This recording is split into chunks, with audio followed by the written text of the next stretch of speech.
Nefertima vốn là một đứa trẻ mồ côi cô độc và u sầu, qua đời vì làm việc quá sức. Nhưng khi chết đi, cô đã gặp thần. Và chuyện gì xảy ra sau đó? Tất nhiên rồi, cô đã được tái sinh. Cô may mắn được đầu thai thành một cô bé ngọt ngào, có gia đình yêu thương và sở hữu những năng lực phi thường. Nefertima, vốn từng mang tên Midori, khi trở về nhà, vừa mở cửa bước vào thì ngã xuống đất và qua đời vì kiệt sức sau những ngày tháng làm việc quá tải. Nước mắt lăn dài trên má khi cô nhận ra mình chưa từng có bạn bè hay một gia đình thật sự. Linh hồn rời khỏi thể xác khiến cô càng thêm đau buồn. Nhưng rồi, thần xuất hiện và bảo rằng ông cần cô giúp một việc, đổi lại sẽ ban cho cô một cuộc đời mới. Thế giới khác mà cô sẽ đến được gọi là Adullam, nơi con người săn giết các sinh vật. Thần nói rằng cô sẽ tái sinh tại đó, để chính cô quyết định liệu loài người có nên bị diệt vong hay không. Đổi lại, ông sẽ ban cho cô một sức mạnh đặc biệt và cho phép cô ước điều mình muốn. Cô hét lớn rằng mình chỉ mong được vuốt ve những sinh vật mềm mại, bởi làm vậy khiến trái tim cô bình yên. Thần nghe xong thì vô cùng bối rối, nhưng rồi cũng ban cho cô năng lực đặc biệt, được muôn loài yêu quý, ngoại trừ con người. Sau đó, ông gửi cô đến thế giới khác. Ở thế giới ấy, trong một vương quốc yên bình, tại dinh thự của một công tước, một đứa bé vừa chào đời.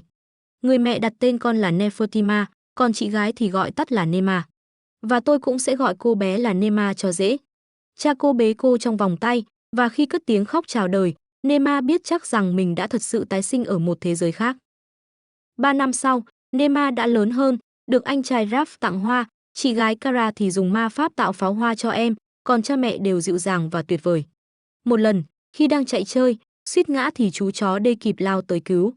Cô ôm lấy nó âu yếm, tận hưởng khoảng thời gian hạnh phúc bên các loài vật. Tất cả là nhờ món quà thần ban cho cô, được muôn thú yêu thương. Hôm sau, mẹ nói sẽ đưa cô tới hoàng cung vì phải làm việc ở đó, mà trong nhà không có ai trông nom. Cha thì làm việc tại cung, anh chị thì đến trường, nên lần đầu tiên Nema rời nhà, háo hức ngắm nhìn mọi người và cảnh vật xung quanh. Người dân nơi đây trông hòa bình, khiến cô hoài nghi lời thần rằng họ tàn sát các loài sinh vật khác. Tới cung điện, mẹ hỏi cô có ổn không nếu ở lại một mình, Nema đáp là được. Trước khi đi, mẹ còn đặt bùa bảo hộ lên người cô và dặn hãy chờ ở đó. Chán trường, cô bé nhìn ra ngoài và thấy một con chim bay qua, bèn chạy theo gọi, chim ơi, chờ mình với. Nhưng chạy mãi rồi mệt, cô dừng lại. Ngay lúc ấy, các loài vật kéo tới vây quanh, và khi một con chạm vào má, cô hạnh phúc vô cùng. Đột nhiên, một con hổ trắng với đôi mắt sáng, xuất hiện. Các loài vật lập tức bỏ chạy. Nema kinh ngạc nhìn chăm chú, rồi hét lên, hỏi liệu mình có thể vuốt ve bộ lông của nó không. Hổ trắng cúi xuống, liếm lên má cô. Cô ôm lấy nó, cảm nhận sự mềm mại hiếm có ấy. Sau đó, hổ trắng đứng dậy, quay lưng lại. Tò mò, cô hỏi liệu mình có thể cưỡi lên lưng nó, và nó gật đầu đồng ý. Nó chở cô đi dạo quanh khu vườn. Trên đường, cô thấy một cậu bé ngồi trên cây. Hổ trắng cúi mình để cậu bé đỡ lấy cô, nhưng Nema khó chịu và bảo thả ra, cậu bé không chịu. Hổ trắng nhanh nhẹn ngoạm lấy cô, đặt xuống đất. Cô cảm ơn nó, còn cậu bé thì sửng sốt vì thấy hổ trắng bảo vệ cô. Cậu hỏi cha mẹ cô đâu, cô đáp rằng mẹ đang làm việc. Khi cậu hỏi tên, cô trả lời có phần kiêu kỳ, Nema của gia tộc O. Cậu không nói gì thêm, chỉ bảo cô đi cùng. Cô lại ngồi lên lưng hổ trắng, và cả hai cùng đến một căn phòng. Nema gõ cửa, cha mở ra với vẻ mặt nghiêm nghị. Cậu bé giải thích rằng tưởng cô bị lạc nên đưa về. Cô vội nói mình không hề lạc, chỉ vì chán nên hổ trắng mới đến chơi với mình. Cha ôm lấy cô, xin lỗi vì để con buồn chán rồi cảm ơn cậu bé. Cảm ơn hoàng tử đã đưa con bé về cho ta. Nema ngạc nhiên khi biết đó là hoàng tử. Cha bảo cô phải cảm ơn, dù không vui cô vẫn cúi đầu cảm ơn. Hoàng tử mỉm cười, xoa đầu cô. Đúng lúc ấy, một người đàn ông bước vào. Nema tưởng là quốc vương, nên lễ phép chào. Nhà vua ấn tượng, nghĩ rằng cô là một đứa bé ngoan. Ông hỏi cô có thích hổ trắng không, cô đáp có, rằng chúng là bạn. Ông tiết lộ mình chính là quốc vương và hứa cô sẽ còn được gặp hổ trắng. Khi mẹ trở lại, bà giận dữ hỏi sao con lại cưỡi hổ trắng. Nema giải thích rằng chúng là bạn và nó đã bảo vệ cô. Nhà vua xác nhận rằng cô có thể gặp nó lần nữa, nhưng mẹ yêu cầu cô hứa không được gặp mà không có người đi cùng. Bà nói đó là một thánh thú sở hữu linh lực, chỉ phục tùng hoàng tử do có sự kết nối. Nhưng Nema vẫn khăng khăng rằng nó cũng là bạn của cô, và cô muốn được vuốt ve nó nữa. Mẹ hiểu, nhưng nhấn mạnh rằng cô tuyệt đối không được đi một mình. Cô gật đầu đồng ý. Mẹ thì thầm khó tin rằng con gái mình lại là bạn của thánh hổ, nhưng cha cho rằng có thể Nema sở hữu sức mạnh đặc biệt để thu hút muôn loài.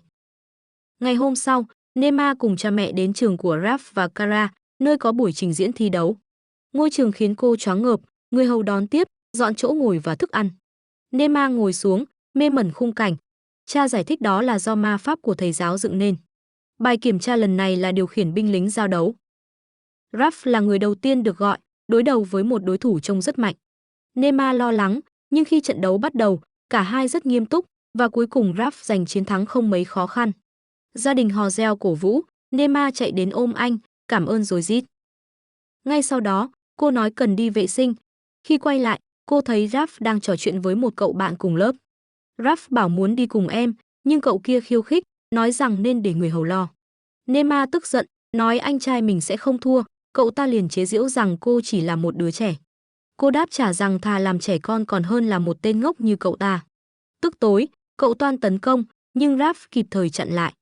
Ngay khoảnh khắc đó, hoàng tử xuất hiện và hỏi cậu bé kia có thực sự định tấn công Nema không. Cậu ta vội chối, còn Nema thì lẩn trốn sau lưng anh trai. Raph bất ngờ vì hoàng tử biết tên em mình, và hoàng tử giải thích rằng trước đây mình đã giúp Nema ở cung điện khi cô lạc đường. Khó chịu, Nema vội phản bác rằng mình không hề bị lạc. Hoàng tử liền bế cô lên và hỏi cô có muốn làm bạn với mình không, nói thêm rằng cô có thể đến cung điện bất cứ khi nào muốn. Cậu bạn cùng lớp của Raph lập tức cằn nhằn, nhưng Raph đáp lại rằng nhà vua quý mến Nema nên sẽ chẳng có vấn đề gì. Hoàng tử dịu dàng vuốt má Nema, còn Raph nhắc rằng họ cần phải đi. Trước khi rời đi, hoàng tử cảnh cáo cậu bé kia không bao giờ được phép xúc phạm Nema nữa. Sau đó, hoàng tử hỏi Nema có phải mắt cô là màu đen không. Nema lập tức tránh ánh mắt, vì biết màu mắt đen rất hiếm trong thế giới này, rồi dối rằng mắt mình là màu xanh. Ngay sau đó, cô lại nhanh nhảu bảo anh hãy gọi mình là Nema. Hoàng tử giới thiệu tên mình là Win, nhưng cô không phát âm được, khiến cả hai cùng bật cười. Cha mẹ Nema sau đó cũng chào hỏi hoàng tử. Trong lúc ở lại quan sát các học sinh học viện thi đấu, họ thấy đến lượt Kara bước vào bài kiểm tra, với nhiệm vụ đánh bại sinh vật triệu hồi. Bất ngờ, trong pháp trận hiện ra một con thánh long lửa, khiến ai nấy kinh ngạc. Nema tò mò hỏi có phải đó là quái vật không, hoàng tử trả lời rằng không, đó là một thánh thú giống như La, hổ trắng. Hoàng tử hỏi thăm cha về Kara, ông giải thích rằng ma pháp lửa của con gái rất mạnh, nhưng ma pháp nước thì yếu. Hoàng tử nhận xét rằng cô bé đang gặp nguy hiểm, nhưng Kara lại nở nụ cười đầy tự tin. Thấy tình hình nguy cấp, mẹ Nema chuẩn bị can thiệp, thì bất ngờ Nema nhảy nhào khỏi vòng tay hoàng tử. Cô trèo qua rào chắn, rơi xuống phía bên kia, rồi có thứ gì đó đỡ lấy, khiến cô có thể chạy lên, hét lớn bảo họ dừng lại. Nema lao đến trước mặt Thánh Long, cầu xin mọi người đừng làm hại nó. Tất cả sững sờ khi thấy cô ở đó.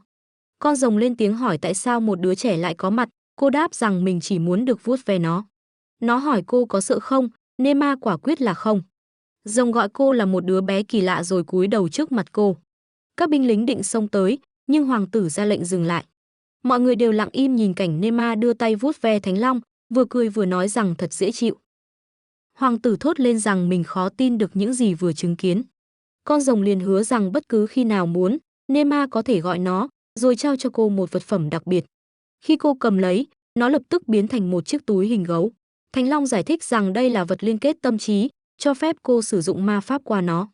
Nema cảm ơn rồi hỏi tên, nó trả lời cô có thể gọi nó là Sao. Nema tự giới thiệu, và Sao cất cánh bay đi, nói lời tạm biệt. Gia đình vội chạy đến kiểm tra, chị gái ôm lấy Nema khóc nức nở, còn hoàng tử cũng bước tới, nhẹ nhõm vì cô an toàn. Nhà vua sau đó gọi gia đình vào đại điện.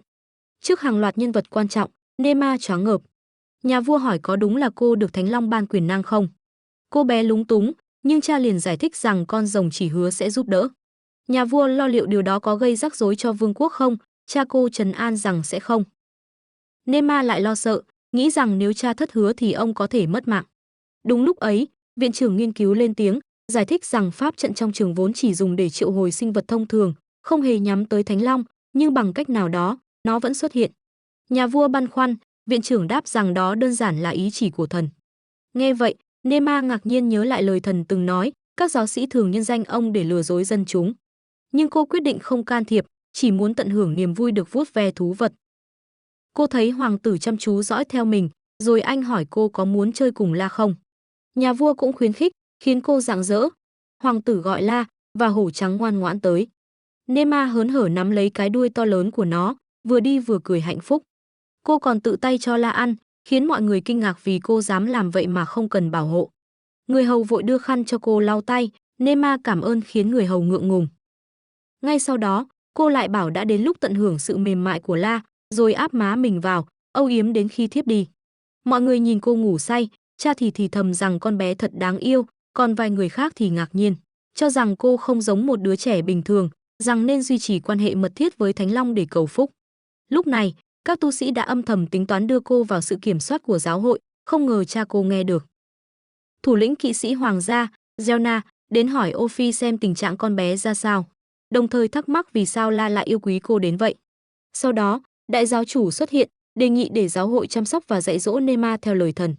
Cha cô lập tức từ chối, khẳng định rằng giáo hội xuyên tạc lời dạy của thần và ông sẽ tự mình chăm sóc con gái vì nó vẫn chỉ là một đứa trẻ chưa hiểu biết. Vị giáo chủ tức giận, đặt nghi vấn liệu Nema có thực sự là con ruột. Ophi sững sờ, hỏi ý nghĩa của lời đó. Hắn ám chỉ rằng cô bé chẳng giống anh chị mình. Mẹ Nema liền phản bác rằng khi cô sinh ra, cả hai đã thề trước thần, nếu nói dối sẽ bị trừng phạt. Giáo chủ vẫn ngoan cố, bảo rằng có thể chỉ cha thề, còn mẹ thì không. Bà liền đáp trả rằng nhà vua cũng đã chứng kiến, hỏi hắn có dám nghi ngờ đức vua không. Hắn lập tức im lặng. Một số người vẫn ủng hộ việc đưa Nema cho giáo hội, nhưng cả nhà vua lẫn hoàng hậu đều không chấp thuận. La liếm má đánh thức Nema dậy. Cha cô bảo buổi họp đã kết thúc tốt đẹp. Mẹ thì nói sức mạnh của con bé chính là ý chỉ của thần. Nhà vua tiến lại, bế Nema lên và nói rằng cô luôn được chào đón tại đây. Cô bé sung sướng, còn hoàng tử thì bảo có nhiều loài thú mà cô sẽ thích. Anh dẫn cô đi gặp chúng, khiến cô vừa háo hức vừa hồi hộp. Một cận vệ hoàng gia tiến đến giới thiệu mình là Gwyn. Nema tròn mắt ngắm vóc dáng oai phong của anh, rồi hồn nhiên nói rằng mình đã từng nghe thấy giọng anh khi anh trò chuyện với nhà vua, làm Gwyn ngạc nhiên. Hoàng tử liền bảo Gwyn dẫn họ đến chuồng rồng. Gwyn thấy yêu cầu này khá kỳ lạ, nhưng vẫn tuân lệnh. Anh thầm nghĩ tại sao phải làm thế, và Nema nghe thấy, nhưng không bận tâm, chỉ háo hức mong được gặp rồng và hy vọng anh sẽ hợp tác. Họ gặp một người đàn ông ta nói hoàng tử đã nhắc đến Nema từ trước, rồi cúi xuống xoa đầu khiến cô bé cảm thấy tin tưởng. Cô bé tự giới thiệu, và anh đáp rằng mình là Gian, đội trưởng đội cận vệ rồng. Gwyn liền hỏi tại sao anh không mặc quân phục, thế là cả hai bắt đầu cãi nhau, khiến Nema vô cùng ngạc nhiên. Các cận vệ khác thì bình thản bảo rằng họ đã đấu khẩu như vậy từ thuở nhỏ. Gian giải thích rằng khi ở gần rồng, anh không cần mặc quân phục, nhưng Gwyn phản bác rằng anh có mùi khó chịu. Cả hai chuẩn bị đánh nhau thì Nema xen vào. Gian dẫn cô đến chuồng rồng và dặn không được chạm vào chúng. Nema kinh ngạc quan sát, có con bay lượn, có con chạy nhảy, có con còn uống nước. Những con biết bay gọi là Lisbon, còn những con không cánh thì gọi là Lindres. Cô thốt lên về độ rộng lớn của nơi này và hỏi sao chúng không bỏ trốn. Gian giải thích rằng chúng đều có tên riêng và sẽ đáp lại khi được gọi. Cô thấy thật đáng yêu, khiến anh mỉm cười. Nema nói rằng mình rất muốn chạm vào chúng, nhưng Gian từ chối. Ngay lúc đó, chú gấu của cô phát sáng, và lũ rồng đồng loạt chạy đến bên cô, khiến tất cả ngạc nhiên. Một con dừng lại trước mặt và nở nụ cười. Cô bé tiến lại gần, gọi nó là Diesel, khiến các cận vệ giật mình. Cô giải thích rằng mình có thể nói chuyện nhờ một vật phẩm tâm linh và hỏi Gian liệu có thể chơi cùng không. Anh đồng ý, thế là cô trèo lên lưng Diesel, để nó chở đi bay. Trong lúc bay, Diesel nói rằng nó cảm nhận được khí tức của Thánh Long lửa trong cô. Nema xác nhận rằng đó là nhờ vật phẩm cô mang, và nó bảo rằng vì lý do đó mà những con rồng khác cũng sẽ thích cô. Họ đáp xuống một khu vườn đầy hoa, nơi cô cho chúng ăn hoa. Các con rồng khác cũng kéo tới chơi đùa, có con còn nghịch nước té lên nhau. Gian kinh ngạc vì Diesel chưa bao giờ để ai cưỡi, kể cả anh. Gwyn hỏi có phải anh đã thấy Thánh Long, Gian xác nhận và giải thích rằng vật phẩm của Nema là pháp cụ chỉ có những con rồng cực mạnh mới tạo ra, giúp giao tiếp được. Gwyn kết luận rằng điều này khiến cô trở thành chủ nhân của Thánh Long. Chẳng bao lâu, cô trở về trên lưng La, đi cùng cả đàn rồng, và hào hứng kể rằng mình đã rất vui khi được vuốt ve chúng. Ngày hôm sau, Gian lại đưa Nema đến chuồng để gặp những người khác. Ở đó, vị đội trưởng quản lý, Leon, lễ phép tự giới thiệu, và cô cũng nói tên mình. Leon băn khoăn liệu đây có thật sự là cô bé đặc biệt mà Gian từng nhắc, và nhớ lại rằng thủ lĩnh bầy rồng đã để cô cưỡi, chuyện mà ngay cả anh cũng chưa từng được. Trong lòng anh thoáng chút ghen tị. Nema mê mẩn với nơi này cùng những chú ngựa. Gian bảo họ sẽ cưỡi ngựa đi tham quan. Một con ngựa tên Ác tỏ vẻ chẳng mấy hứng thú, nhưng cô nhận ra rằng nó chỉ không thích người lạ. Nema hiểu rằng nó chỉ đang tự bảo vệ mình. Họ còn bắt gặp một con lợn rừng khổng lồ, đàn con của nó vô tư chạy tới chơi nhưng có thể làm bị thương. Sau đó, Leon chỉ cho cô loài Zuaka, những sinh vật chạy cực nhanh trên mặt đất. Nema năn nỉ được cưỡi thử, và anh đồng ý nhưng vẫn chú ý an toàn. Ban đầu cô thích thú, nhưng chẳng bao lâu lại hoảng sợ vì tốc độ kinh khủng. Leon dùng ma pháp cắt gió, nhưng con vật lại càng tăng tốc. Khi xuống đất, cô choáng váng khó chịu, còn Gian thì bật cười vì vẻ mặt cô. Ngay lúc đó, một con chim ưng xám xà xuống đậu trên tay Leon, khiến cô kinh ngạc. Sau đó, họ nhận tin một con vật hiếm đã trốn thoát. Leon chuẩn bị đi tìm thì bất ngờ thấy Nema cưỡi nó trở về, bên cạnh là La. Cô vui vẻ nói rằng mình gặp nó trên đường. Leon cuối cùng cũng tin chắc rằng Nema thực sự là cô bé đặc biệt như Gian từng nói. Anh dặn rằng nếu lần sau tìm thấy sinh vật lạc, hãy báo cho anh trước. Nema hào hứng đồng ý, ôm chặt lấy con vật, khiến Leon lại thấy ghen tị, ước mình cũng có năng lực được muôn loài yêu mến như cô. Về sau, tại nhà Nema, hôm ấy là ngày sinh nhật cô bé. Cha mẹ bảo hãy ước một điều. Không cần nghĩ lâu, cô nói mình muốn được đi thăm thành phố. Cha ngạc nhiên, lập tức từ chối, cho rằng không an toàn. Mẹ lại bảo chỉ cần có người đi cùng thì sẽ ổn, và Nema gợi ý đi với chị gái. Thế nhưng cha vẫn không đồng ý. Cuối cùng, mẹ đề nghị để người hầu đi theo, cha mới chấp thuận.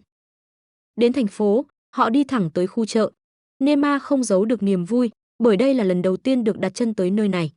Đôi mắt cô sáng lấp lánh trước dòng người tấp nập và vô vàn hàng hóa đa dạng. Khung cảnh thật mê hoặc. Kara cũng hào hứng khi được cùng em trải nghiệm.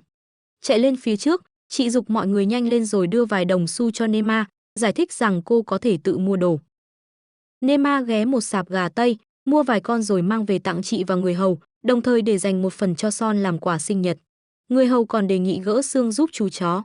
Bỗng Nema ngửi thấy mùi thơm lạ thường, đó là món Portigo, người bán gọi là Pepe. Không chần chừ, cô chạy lại mua 3 phần. Người bán bị nét đáng yêu của cô làm siêu lòng, khen ngợi và nói rằng nếu mua 20 thì tặng thêm 3. Nema liền mặc cả, thêm 4 phần đi, cháu còn muốn cho Son nữa. Chủ quán đồng ý, tính cả 24 phần chỉ lấy 1 đồng xu. Mang về, cô khoe với chị. Kara nhăn mặt bảo rằng nhiều quá, nhưng Nema giải thích đã để dành cả cho cha mẹ. Tự hào, Kara ôm em khen em biết quan tâm. Nema đỏ mặt ngượng ngùng, còn người hầu thì chỉ nhắc cô cần cẩn thận hơn, và cô vội xin lỗi. Sau đó, họ ghé một quán cà phê mà Kara hay lui tới khi ra thành phố. Bên trong, vài cô gái gọi Kara, cô cười đáp lại, bảo rằng hôm nay dẫn em gái đi mua đồ. Một trong số họ nói rằng đã nghe về Nema, nhưng lại bình phẩm rằng cô chẳng giống cha mẹ và có đôi mắt đen. Điều đó khiến Nema khó chịu, nhưng Kara lập tức gạt phăng, nói đó là chuyện vô lý, rằng họ chưa nhận ra em gái mình tuyệt vời thế nào. Cô thẳng thừng tuyên bố không thể làm bạn với những ai nói xấu gia đình, rồi dẫn Nema rời đi. Cô bé xúc động vì được bảo vệ. Về tới nhà, Kara hỏi em có mệt không, nhưng Nema bảo chưa, vẫn vui vì chuyện xảy ra ở quán cà phê. Khi mở cửa phòng, cô giật mình, cha và anh trai đã ở đó, cùng mọi người tổ chức một bữa tiệc bất ngờ. Cả hoàng gia cũng hiện diện, khiến cô choáng váng vì không hề biết trước. Nhà vua mỉm cười, bảo kế hoạch đã thành công vì cô thật sự bất ngờ. Xúc động, cô bật khóc. Nhà vua liền đùa rằng họ đã khiến một công chúa nhỏ rơi nước mắt. Hoàng tử tiến lại gần, trêu rằng cô khóc trông thật xấu xí, khiến cô phản đối, còn anh chỉ cười. Nhà vua gọi tất cả cùng ăn tiệc. Không khí vui vẻ kéo dài, hoàng hậu tặng cô một sợi dây chuyền có gắn đá ma thuật. Nema thích mê, ai nấy trong cung cũng mang quà tới, nào quần áo, giày dép, mũ và nhiều thứ khác. Gian thì tặng một chiếc châm làm từ vảy rồng, giải thích rằng nó lấy từ phần cổ, nơi chúng thường không cho ai chạm vào, nhưng đã đồng ý vì cô. Nema hứa rằng lần sau gặp lại, nhất định sẽ vuốt ve chúng thật nhiều. Leon mang đến một con chim, được xem là loài mạnh mẽ và thông minh nhất. Anh đặt nó lên vai Nema, cô bé mỉm cười nói rằng lông nó thật mềm mại. Leon gợi nhắc rằng trước kia cô từng thích một loài vật, nhưng nó quá to so với cô, nên giờ cô có thể giữ con chim này thay thế. Ngoài ra còn có nhiều món quà khác như giấy bút. Nema hớn hở tuyên bố đây là sinh nhật tuyệt vời nhất đời mình. Tối hôm đó, con chim đậu yên trên vai cô. Chợt cô nhận ra nó vẫn chưa có tên, liền đặt là Knox và bảo rằng từ nay hai đứa sẽ là bạn tốt. Sáng hôm sau, khi Nema gọi, Knox liền xà xuống đáp vào tay cô, khiến Gian và Leon đều ấn tượng. Leon còn đề nghị hôm sau sẽ huấn luyện cho cô, nhưng tiếc rằng cô phải bắt đầu việc học nên không còn thời gian. Hôm sau, khi đang đọc sách, Nema thấy Majes bước vào cùng một người phụ nữ, thông báo rằng từ hôm nay cô sẽ bắt đầu học với một giáo viên mới. Người phụ nữ giới thiệu tên là Annalie, và Nema lập tức bị cuốn hút bởi phong thái chỉnh tề, trang điểm tinh tế, quần áo cùng mái tóc gọn gàng. Cô bé vui sướng vì có được một cô giáo xinh đẹp như vậy. Trong lúc Majes đi pha trà, Annalie nói thẳng rằng sẽ dạy cho Nema cách ứng xử đúng mực, vì nghe nói cô gọi cha mẹ bằng tên, điều cực kỳ thất lễ. Nema chỉ im lặng gật đầu, không trả lời. Kết quả, cô bị tát một cái. Ánh mắt cô bé lóe lên giận dữ, nhưng Annalie chỉ làm ngơ, tiếp tục giảng giải rằng cô cần phải hành xử như một tiểu thư quý tộc. Khi Majes trở lại, ông ngỡ rằng cả hai đang hòa thuận. Nhưng trong lòng Nema, sự ác cảm đã bắt đầu. Từ đó, mỗi khi dạy, Annalie thường dùng roi đánh cô khiến cô bật khóc. Dẫu vậy, bà ta lại tự hào rằng cô đang tiến bộ, còn nhắc rằng đã từng huấn luyện cả anh trai lẫn chị gái cô và sẽ làm điều tương tự với cô. Tối đến, cơ thể rã rời, Nema băn khoăn liệu các anh chị có từng phải chịu đựng như mình. Cô nghĩ đến việc kể cho cha, nhưng lại sợ ông sẽ đuổi giáo viên, nên quyết định tự mình chịu đựng. Cô nói với Knox rằng mình sẽ tìm cách bắt bà ta dừng lại. Sáng hôm sau, khi Annalie bắt đầu của trách, Nema chỉ mỉm cười và cảm ơn.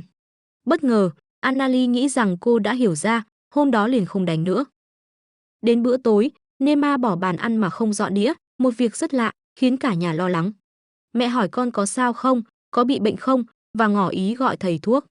Cô vội phủ nhận rồi chạy đi khi mẹ gặng hỏi. Trên đường, Ralph trấn an khiến cô bực bội, nhưng anh chỉ nhắc hãy nghĩ xem sẽ nói gì với mẹ. Không ngờ, mẹ đã đứng ngay phía trước và nói rằng bà biết chuyện bị bạo hành. Bà khuyên con hãy thử tìm hiểu Annalie, vì nếu biết cách đối diện, có thể sẽ chinh phục được bà ta. Ralph hứa sẽ giúp, dùng ma pháp sưởi ấm bàn tay em và bảo rằng anh sẽ chăm sóc mỗi khi em yếu, nhưng sẽ không can thiệp để em tự trưởng thành như một tiểu thư. Nema đỏ mặt, còn mẹ thì cam đoan sẽ không nói với cha và mong con hãy mạnh dạn đối mặt. Một năm trôi qua, cha ngạc nhiên trước sự tiến bộ của con gái. Nema cũng cảm ơn Annalie nhưng trong lòng vẫn thấy bất ổn. Nhớ lại lời mẹ dặn, cô tìm gặp Paul và cậu đưa cho cô một quyển sách, nói rằng đã phát hiện vài người thân của Annalie có liên hệ với giáo hội. Điều đó khiến Nema nhớ tới các giáo sĩ trong hoàng cung, những kẻ luôn bóp méo lời Chúa. Ngày hôm sau, trong một buổi học, Nema hỏi về một thành phố đang chịu hạn hán. Annalie giải thích rằng vì thiếu lương thực, họ cầu cứu nhà vua và giáo hội, nhưng chỉ có vua cùng hai quốc gia khác giúp đỡ, còn giáo hội thì phán rằng thành phố đã khiến thần nổi giận. Nema thắc mắc tại sao thần lại trừng phạt chính những con người ngài tạo ra bằng đói khát và hạn hán. Annalie đáp rằng ở đó có thú dữ, có thể họ đã làm điều sai trái. Nema nhận ra bà ta chưa từng gặp ai ở đó, chỉ lặp lại lời các giáo sĩ. Khó chịu, cô gắt lên rằng thật thô lỗ khi nói xấu những người chưa hề quen biết. Annalie liền vung gậy đánh vào mặt, để lại một vết hằn. Nema đối mặt, thẳng thừng nói rằng cô không muốn trở thành người giống bà ta. Bối rối, Annalie lảng sang chuyện khác, rằng tiểu thư thì chỉ nên bàn về thời trang và mua sắm. Nema đáp trả rằng nếu vậy thì mình sẽ như một con búp bê câm lặng trước đàn ông. Không thể phản bác, Annalie bỏ chạy. Nema mỉm cười, cảm thấy cuối cùng mình đã có thể thách thức và khiến bà ta không dám đánh mình nữa. Sau đó, cha nhìn thấy vết thương trên mặt con gái, tức giận cấm tuyệt đối Annalie không được chạm vào cô nữa. Bà ta xin lỗi, tiếp tục giảng dạy những môn như nhạc và may vá, và Nema dần cảm thấy thích thú hơn. Cô vẫn có thời gian đến chuồng thú, nơi thủ lĩnh đàn vật cho phép cô chơi đùa, thậm chí cưỡi cùng La. Không lâu sau, tại nhà, cha báo với Nema rằng giờ con đã 5 tuổi, sẽ theo ông đến vùng đất phương Bắc, lãnh địa gia tộc phụ trách. Ông nói con sẽ phải học thêm nhiều điều mới. Hào hứng, Nema đáp rằng mình rất mong được đi. Chẳng mấy chốc, cả hai đã có mặt tại hoàng cung, trong căn phòng dành cho pháp thuật dịch chuyển. Khi đứng trên pháp trận, cha nói họ đã sẵn sàng và pháp cụ liền phát sáng rực rỡ. Ông hô to tên thành phố, ánh sáng tan đi, nhưng mọi thứ xung quanh dường như không thay đổi, khiến Nema ngỡ ngàng. Đột nhiên, 3 người xuất hiện nghênh đón. Người già nhất tự giới thiệu là Wanes, người thay mặt cai quản vùng đất này. Họ tiến lại gần, và Nema cũng tự giới thiệu. Sau đó, Nema vội chạy ra mở cánh cửa. Cảnh tượng hiện ra là những con ngựa và tuyết rơi trắng xóa, khiến cô reo lên kinh ngạc. Vừa bước ra ngoài, tuyết đã nhanh chóng phủ kín cơ thể nhỏ bé. Cha bế cô lên, dùng ma pháp sưởi ấm. Ông dặn con phải mặc ấm kẻo cảm lạnh, thế là cô khoác thêm tất và áo choàng. Cha nói giờ họ có thể tiếp tục hành trình bằng xe ngựa, và đoàn liền lên đường. Nema không giấu nổi sự háo hức, khi ngủ còn mơ thấy mình chơi cùng những con vật dễ thương bên cạnh cha. Khi tỉnh dậy, họ đã gần tới cổng thành. Cha giải thích rằng dù giá lạnh khắc nghiệt, cây trồng nơi đây vẫn sống được, và mỗi vùng đều có cách thích nghi riêng. Nghe vậy, Nema thầm mong thành phố này có nhiều món ăn ngon và những loài vật hiếm để ngắm nhìn. Họ đến tòa thị chính, cha gửi lời cảm ơn vì sự hiếu khách. Lạ thay, nơi đây lại không hề lạnh, khiến Nema tò mò. Trong bữa tiệc, cô nếm thử đồ ăn và reo lên rằng thật ngon. Chủ tiệc hài lòng, gắp thêm cho cô. Sau đó, cha tiết lộ rằng ngày mai họ sẽ vào rừng và Nema cũng sẽ đi cùng. Cô háo hức kể rằng dân làng nói có quái thú trong khu vực và cô muốn tận mắt nhìn thấy. Cha liền dặn cô hãy triệu hồi sao, Thánh Long Lửa. Nema ngạc nhiên hỏi. Nhưng, con phải nói gì với ngài ấy đây? Cha Nema trả lời rằng sao biết rất nhiều về quái vật và có thể trở thành người dẫn đường. Hạnh phúc, cô bé hứa sẽ gọi ngài. Ngay khi triệu hồi, sao lập tức đáp lại, khiến cô bé vô cùng phấn khích. Nema giải thích rằng mình đang cùng cha đến một vùng đất có quái vật tấn công dân làng, rồi hỏi ngài có biết chuyện này không. Sao liền hỏi chính xác là ở đâu. Cha cô đáp, rừng mũi kim bằng. Sao tiếp tục hỏi có những loại quái vật nào, cha cô kể có yêu tinh, kobold, thậm chí cả nhện băng. Nema truyền đạt câu trả lời của Sao rằng những loài đó vốn không đáng lẽ xuất hiện ở nơi này. Điều đó làm cha cô tò mò và ông liền tập hợp các hiệp sĩ trong thành để bàn bạc. Họ thắc mắc vì sao quái vật lại kéo đến vùng đất ấy. Nema khẽ nói rằng có lẽ đó là ý chỉ của thần. Tận sâu trong lòng, cô bé cảm nhận thần đang mong đợi điều gì đó ở mình, nhưng không nói ra. Cha cô chỉ gật đầu đồng ý, bảo rằng ông cũng tin vào điều đó, rồi quyết định sáng hôm sau cả đoàn sẽ vào rừng. Trong rừng, một lão thợ săn dày dạn kinh nghiệm dẫn đường. Nema lặng lẽ đi theo. Sau một lúc, cha cô đề nghị nghỉ chân. Lão thợ săn nói nhân tiện có thể ăn uống, thì bỗng nhiên một tiếng động vang lên bên gốc cây khiến mọi người cảnh giác. Một hiệp sĩ tiến đến, chém xuống và chỉ thấy một con thỏ. Thở phào, anh ta bảo không có gì nghiêm trọng. Nhưng Nema tò mò lại gần, nhận ra con thỏ không hề cử động. Bất chợt nó bật dậy chạy vụt đi, khiến cô sững sờ và nghĩ rằng nó bỏ chạy là vì cô. Một hiệp sĩ gọi cô trở lại, cảnh báo rằng nếu đứng yên quá lâu, quái vật có thể bị mùi máu hấp dẫn mà kéo đến. Tuy nhiên, trong lòng cô tin chắc con thỏ bị thương, nên quyết định chạy theo nó. Cha gọi giật, nhưng cô chỉ kịp xin lỗi, nói mình không thể bỏ mặc một con thỏ đang bị đau. May mắn thay, cô tìm thấy nó. Con thỏ nhìn chằm chằm vào cô, rồi khi cô tiến lại gần, nó bất ngờ nhảy vào vòng tay. Cô sợ nó sẽ cào cắn, nhưng trái lại, nó mỉm cười. Thế là cô hiểu, nó chỉ chạy vì sợ các hiệp sĩ. Nhẹ nhõm, cô mừng rỡ vì vẫn được loài vật yêu thương. Đột nhiên, một âm thanh lạ vang lên trên cao. Ngước nhìn, cô thấy một tấm lưới phủ xuống, rồi cả người cô biến mất. Một hiệp sĩ đi tìm nhưng chỉ thấy dấu vết của cô bé. Khi tỉnh lại, Nema thấy mình bị bao vây bởi lũ yêu tinh và hoảng sợ. Một tên tiến lại gần, định giật lấy con thỏ. Cô hét lên, bảo đừng ăn nó. Ngạc nhiên thay, con yêu tinh dừng lại, và cô nhận ra nó hiểu lời mình. Cô liền hỏi vì sao chúng đưa cô đến đây.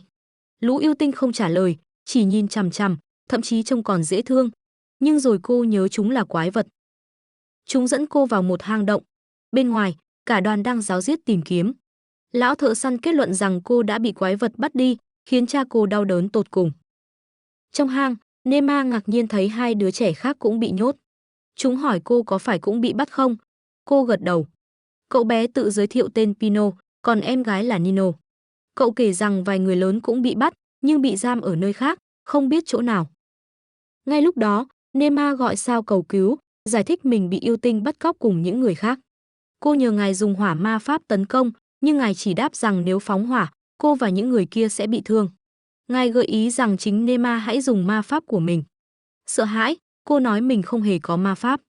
Đúng lúc đó bụng cô réo lên, khiến Pino và Nino chú ý. Xấu hổ, cô vội xin lỗi, bảo rằng mình đói. Rồi bụng Nino cũng kêu, lộ ra rằng bé cũng đói ngấu, nhưng lại ngại thừa nhận. Cuối cùng, ngay cả Pino cũng thấy đói. Cả ba phá lên cười, và Nema quyết tâm tìm thức ăn. Cô giao con thỏ cho Nino giữ rồi bước đi. Trên đường, cô chạm mặt một yêu tinh, cả hai đều giật mình. Cô vội vàng xin lỗi, nói rằng bọn cô đang đói, rồi hỏi xem hắn có gì để ăn không. Con yêu tinh lấy ra một quả từ túi, khiến cô bất ngờ. Cô nếm thử, vị đắng ngắt, cay đến chảy nước mắt, lưỡi tê dại. Thấy vậy, yêu tinh gọt vỏ đưa lại. Lần này, vị ngọt mát lan tỏa, ngon lành khiến cô vui sướng. Nhớ đến Pino và Nino, cô xin thêm quả. Con yêu tinh liền đưa. Cô chưa biết cách gọt, mới nhớ mình có dao, liền mang ra cắt. Đám quái vật đứng xem, thậm chí một con còn bắt chước, dùng khúc gỗ giả làm dao. Rồi chẳng bao lâu, tất cả cùng ngồi gọt trái cây. Nhanh chóng, Họ trở nên thân thiết. Nema nghĩ, có lẽ sức mạnh của cô cũng hiệu nghiệm với cả quái vật. Nhưng rồi cô chợt nhớ, cha chắc chắn sẽ tìm mình. Nếu gặp lũ yêu tinh, ông sẽ tiêu diệt chúng. Cô hỏi lý do chúng ở đây. Một tên phát ra những tiếng lạ tai, cho đến khi thủ lĩnh xuất hiện. Một gã khổng lồ, thủ lĩnh yêu tinh, lên tiếng. Hắn quát lũ nhỏ, bảo không được mang trẻ con về. Can đảm, Nema hỏi hắn có phải là thủ lĩnh không. Hắn gật đầu. Cô liền truy vấn, vì sao chúng bắt trẻ em. Hắn đáp rằng yêu tinh rất thích trẻ nhỏ và chỉ muốn bảo vệ chúng. Cô không chịu, hỏi tiếp, vậy tại sao lại tấn công con người? Hắn giải thích, vì để sống sót. Chúng bị loài người trục xuất khỏi quê hương, giống như bao quái vật khác, nhiều kẻ đã chết trên đường, chỉ số ít còn sống. Sững sờ, Nema nhận ra lỗi là do con người. Cô hỏi, vậy các ngươi muốn trả thù sao? Hắn đáp, không, chúng ta chỉ muốn trở về quê hương. Cô thầm nghĩ, có lẽ sẽ tốt hơn nếu tất cả quái vật được sống chung một chỗ. Rồi cô thì thầm ý tưởng vào tai hắn. Nhưng hắn hỏi lại, thế giết người thì có đúng không? Cô đáp, có, nếu đó là để sinh tồn. Trong lúc ấy, Pino và Nino vui vẻ ăn trái cây. Chúng hỏi liệu có thoát ra được không? Nema trấn an, chắc chắn sẽ được, vì yêu tinh sẽ thả chúng. Nhưng cô cảnh báo, cha cô đang đến, nếu không làm gì, ông sẽ tấn công bọn chúng. Thế là cô đưa ra kế hoạch. Pino và Nino sẽ giả vờ chạy trốn để cha tìm thấy trước, cho cô thêm thời gian thuyết phục. Pino từ chối, không muốn em gái gặp nguy hiểm. Nhưng Nino tình nguyện, nói rằng mình tin tưởng Nema và điều này sẽ giúp cứu tất cả. Cảm động, Nema ôm chặt và Pino cuối cùng cũng đồng ý. Bên ngoài, cha cùng binh lính tiến gần hang, ra lệnh bảo đảm an toàn cho con gái. Ngay sau đó, Nino và Pino chạy ra, vừa la hét cầu cứu, vừa giả vờ bị quái vật đuổi. Quân lính lập tức dàn trận. Cha hô lớn, bảo mau cứu bọn trẻ. Hai chị em chạy đến với các hiệp sĩ, khiến lũ yêu tinh lùi lại. Cha liền ra lệnh truy kích. Nema biết lũ yêu tinh sẽ không xông ra, vì trong hang còn người ẩn náu. Quả nhiên, bọn chúng quay trở vào, và thủ lĩnh hiện thân. Các hiệp sĩ kinh hãi trước một con yêu tinh khổng lồ. Hắn gầm lên, bảo họ lùi lại và rời đi. Lúc ấy, cha Nema xuất hiện, dùng hỏa ma pháp. Cô sững người, lần đầu thấy ông trong bộ dạng ấy. Ông ấy ra lệnh bọn chúng trả lại Nema rồi ném một quả cầu lửa vào thủ lĩnh yêu tinh. Thế nhưng con quái vật không hề hấn gì, bởi vì Nema đang che chở cho hắn bằng phép thuật rồng của mình. Cha của Nema nhận ra nguồn ma lực ấy và gọi tên cô, bảo cô hãy bước ra, đồng thời hứa rằng ông sẽ không dùng lửa nữa. Nema bước ra, cúi đầu xin lỗi. Người cha giang tay gọi cô lại ôm vào lòng, nhấc bổng cô lên, rồi ra hiệu cho các hiệp sĩ tấn công lũ yêu tinh. Nhưng Nema nhanh chóng nhận ra và vội cầu xin cha bảo vệ thủ lĩnh yêu tinh để hắn an toàn. Cô chạy đến trước mặt mọi người, giơ tay ngăn cản, nói rằng không được giết hắn. Người cha hỏi lý do, và Nema trả lời rằng lỗi là do con người, vì họ luôn săn đuổi lũ yêu tinh. Cô nài nỉ cha hãy nghe mình. Cuối cùng, ông cũng đồng ý, nói rằng nếu cô nhất quyết, ông sẽ để chúng được yên ổn. Nghe vậy, Nema vui mừng khôn xiết. Ngay sau đó, cô hỏi thăm Pino và Nino xem có ổn không, cả hai đều gật đầu. Đúng lúc ấy, Nosus xuất hiện, bay lượn và gào vang trên bầu trời. Nema hiểu rằng đó là lời cảnh báo nguy hiểm đang đến gần, rồi cô nhìn thấy đôi mắt đỏ rực trong bóng tối. Cô nhớ lại lời cha từng dặn, trong rừng có những con quái vật cực kỳ nguy hiểm. Cô ngửa mặt cầu xin bầu trời mang đến ánh sáng. Người cha cùng các hiệp sĩ lập tức vây quanh che chở cho cô. Một con nhện khổng lồ xuất hiện khiến Nino sợ hãi tột độ. Người cha nhận ra đó là một con nhện băng. Mọi người đứng im nhìn nó, còn con nhện thì chằm chằm vào nhóm người. Cha của Nema bảo cô phải đứng sát bên mình cho an toàn. Nhưng thật kỳ lạ, Nema lại cảm nhận rằng con nhện đang hoảng loạn và đói khát, khiến cô bối rối không hiểu vì sao mình lại có cảm giác ấy. Thủ lĩnh yêu tinh tiến lại gần con nhện, cô muốn đi theo để giúp đỡ hắn, nhưng người cha ngăn lại, bảo rằng hắn phải tự chiến đấu. Con nhện lao đến tấn công, thủ lĩnh yêu tinh né được và đánh trả, khiến trận chiến càng dữ dội. Đá tảng vỡ tung, cây cối đổ rạp. Con nhện còn chộp lấy cổ yêu tinh, nhưng hắn vùng thoát ra, dù bị dính chất lỏng màu xanh mà nó phun. Đáng kinh ngạc, yêu tinh còn bay vọt lên, giáng một cú đấm từ trên cao nện thẳng vào đầu con nhện. Mệt lả, hắn nhảy lùi lại, thở hổn hển, tưởng rằng mình đã thắng. Nhưng con nhện vẫn sống, nó gượng dậy và đổ sầm xuống, định nghiền nát hắn. Nema lo lắng vì sợ rằng nếu yêu tinh thất bại, cha sẽ dùng hỏa ma pháp thiêu rụi tất cả và con người sẽ lại tấn công. Lúc này chỉ kẻ mạnh nhất mới sống sót. Máu me tuôn trào khiến cô kinh hãi. Nhưng yêu tinh gom hết sức, nhấc bổng con nhện rồi quăng mạnh đi. Hắn hít một hơi sâu, cảm ơn phép mặt trời mà Nema đã ban cho. Bất chợt, ánh sáng rọi vào bàn tay cô và con nhện cất tiếng nói, cầu xin hãy bảo vệ con của nó. Một nhện con bò ra và Nema hiểu rằng con nhện mẹ tuyệt vọng vì đói khát kể từ khi lũ yêu tinh xâm nhập khu rừng, nó không thể kiếm ăn. Nema rơi nước mắt, nhận ra con nhện cũng là nạn nhân của cuộc xâm lấn này. Cô quỳ xuống, cầu nguyện thần ban cho sinh vật ấy được sống trong yên bình. Người cha tiến lại, còn Nema thú nhận rằng cô hiểu quy luật kẻ mạnh sinh tồn trong chiến tranh, nhưng điều đó thật tàn nhẫn. Ông ôm lấy con gái đang khóc, cô ước gì có thể cứu lấy con nhện. Mọi người kinh ngạc khi thấy cô thương tiếc cái chết của một con quái vật. Chính khoảnh khắc ấy, Nema quyết tâm phải trở nên mạnh mẽ hơn để giúp mọi sinh linh được sống hạnh phúc nơi vốn thuộc về chúng. Cha cô dỗ dành, lau khô nước mắt cho con. Đột nhiên, cơ thể thủ lĩnh yêu tinh phát sáng dữ dội. Mọi người hoảng hốt che mặt. Khi ánh sáng tan đi, hắn đã hóa thành một người đàn ông trưởng thành có sừng. Cha của Nema kinh ngạc, nói rằng hắn đã tiến hóa. Yêu tinh kia cũng bối rối, xác nhận mình đã trở thành một Hobgoblin. Nema liền hỏi Thánh Long tại sao lại như vậy. Nó giải thích rằng Hobgoblin vốn đã là hình thái mạnh nhất của yêu tinh, lẽ ra không thể tiến hóa thêm. Nema hoang mang, hỏi tại sao hắn lại mang dáng người và có sừng. Thánh Long đáp rằng chỉ biết duy nhất một kẻ sống ở Washrai có thân hình con người và sừng, ngày mai nó sẽ đích thân đi kiểm chứng. Lúc ấy, cha cô mới nhận ra yêu tinh kia đang trần truồng, liền che mắt Nema và sai hiệp sĩ mang quần áo đến. Nema tiến lại giúp hắn cài áo, rồi ôm lấy hắn, cảm ơn vì đã bảo vệ mọi người. Người cha khó chịu, quát cô tránh xa hắn. Trong lúc đó, nhện con tiến lại gần Nema, cô hỏi nó muốn đi cùng hay ở lại rừng. Nhện con bò lên vai, chọn đi theo cô. Nema mỉm cười, đặt tên cho nó là Gracia, nghĩa là lời cảm ơn, bởi mẹ nó đã cho cô thêm sức mạnh. Trán sinh vật lóe sáng, hiện ra một dấu ấn. Sáng hôm sau, Nema rửa mặt, thấy lòng thanh thản. Khi đến gần thủ lĩnh yêu tinh, cô nghe thủ lĩnh dặn bầy gom xác nhện đã chết. Nema hỏi hắn có định thả những người còn ẩn náu không, hắn gật đầu. Cô cảm ơn, và ngay lúc ấy Pino cùng Nino bước ra từ hang, mừng rỡ chào cô. Cái bụng đói của Nemo kêu ọc ọc, Nema liền rủ cả bọn đi ăn sáng. Một hiệp sĩ mang con thỏ đến, báo rằng nó đã được chữa lành. Nema cảm ơn, khâm phục khả năng hồi phục của ma pháp hiệp sĩ. Người cha bước lại, khen Nema thông minh, biết chăm sóc động vật, nhưng nói rằng cô không thể giữ con thỏ vì nó vốn là thú hoang, chỉ có thể sống trong rừng. Ông giải thích rằng đưa một loài khỏi môi trường tự nhiên sẽ phá vỡ cân bằng thế giới, dù chỉ là hành động nhỏ, cũng có thể kéo theo hệ quả lớn. Nema gật đầu, thả con thỏ đi, hẹn lần sau sẽ chơi tiếp. Ngay sau đó, cô nhận ra nhện con đang nằm trên đầu mình, khiến cha cô sững sờ. Ông hỏi tại sao cô lại mang theo một con quái vật. Thủ lĩnh yêu tinh giải thích rằng quái vật giống như những loài vật chưa hoàn thiện, phần lớn rất yếu. Chúng chỉ mạnh lên khi được đặt tên bởi một người có sức mạnh, cũng như con nhện kia trở nên đặc biệt sau khi được gọi tên. Hơn nữa, quái vật có tên còn có thể sử dụng ma pháp. Nema bèn hỏi tên hắn, nhưng hắn đáp rằng mình chưa bao giờ có tên, điều này khiến cô vô cùng ngạc nhiên vì hắn rất mạnh. Nhện con bò lên vai yêu tinh, để lộ dấu ấn trên trán, chứng tỏ nó đã có tên. Nema quyết định giữ tên Gracia cho nhện nhỏ, và người cha đồng ý rằng vì chính cô đã đặt tên, nên chúng phải mang nó về nhà. Cô hân hoan chấp nhận.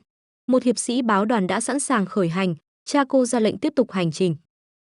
Trước khi rời đi, Nema nhờ Thánh Long niệm bùa hộ thân. Thủ lĩnh cảnh báo đám yêu tinh rằng đừng rời rừng một cách bất cẩn, vì lần sau hắn sẽ không có mặt để cứu nữa.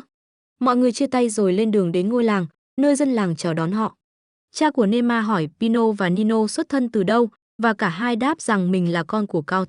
Ông hứa sẽ đưa cả hai về nhà an toàn, nói rồi liền gọi hai thuộc hạ đi cùng. Nema dặn họ phải thật cẩn thận. Nino, hơi rụt rè, thì thầm điều gì đó với Pino, và được anh trai mình khuyến khích hãy nói ra. Cuối cùng, cô bé lo lắng nói muốn mời Nema một ngày nào đó đến nhà chơi. Nema đồng ý và ôm chặt cô bé. Ngày hôm sau, Nema vui mừng khi gặp lại Sao, ôm lấy nó trong khi cha cô và các hiệp sĩ đứng nhìn. Trong lúc họ đang nói chuyện về thủ lĩnh yêu tinh, tâm trí Nema chỉ nghĩ đến việc được nằm ngủ trên lưng con rồng. Mãi cho đến khi con rồng gầm lên gọi, Nema mới giật mình, trượt ngã và được chính thủ lĩnh yêu tinh đỡ lấy. Mọi người suy luận rằng thủ lĩnh yêu tinh không phải là quỷ vì sức mạnh nguyên tố là của các thánh thú và hắn có thể nhìn thấy các tinh linh.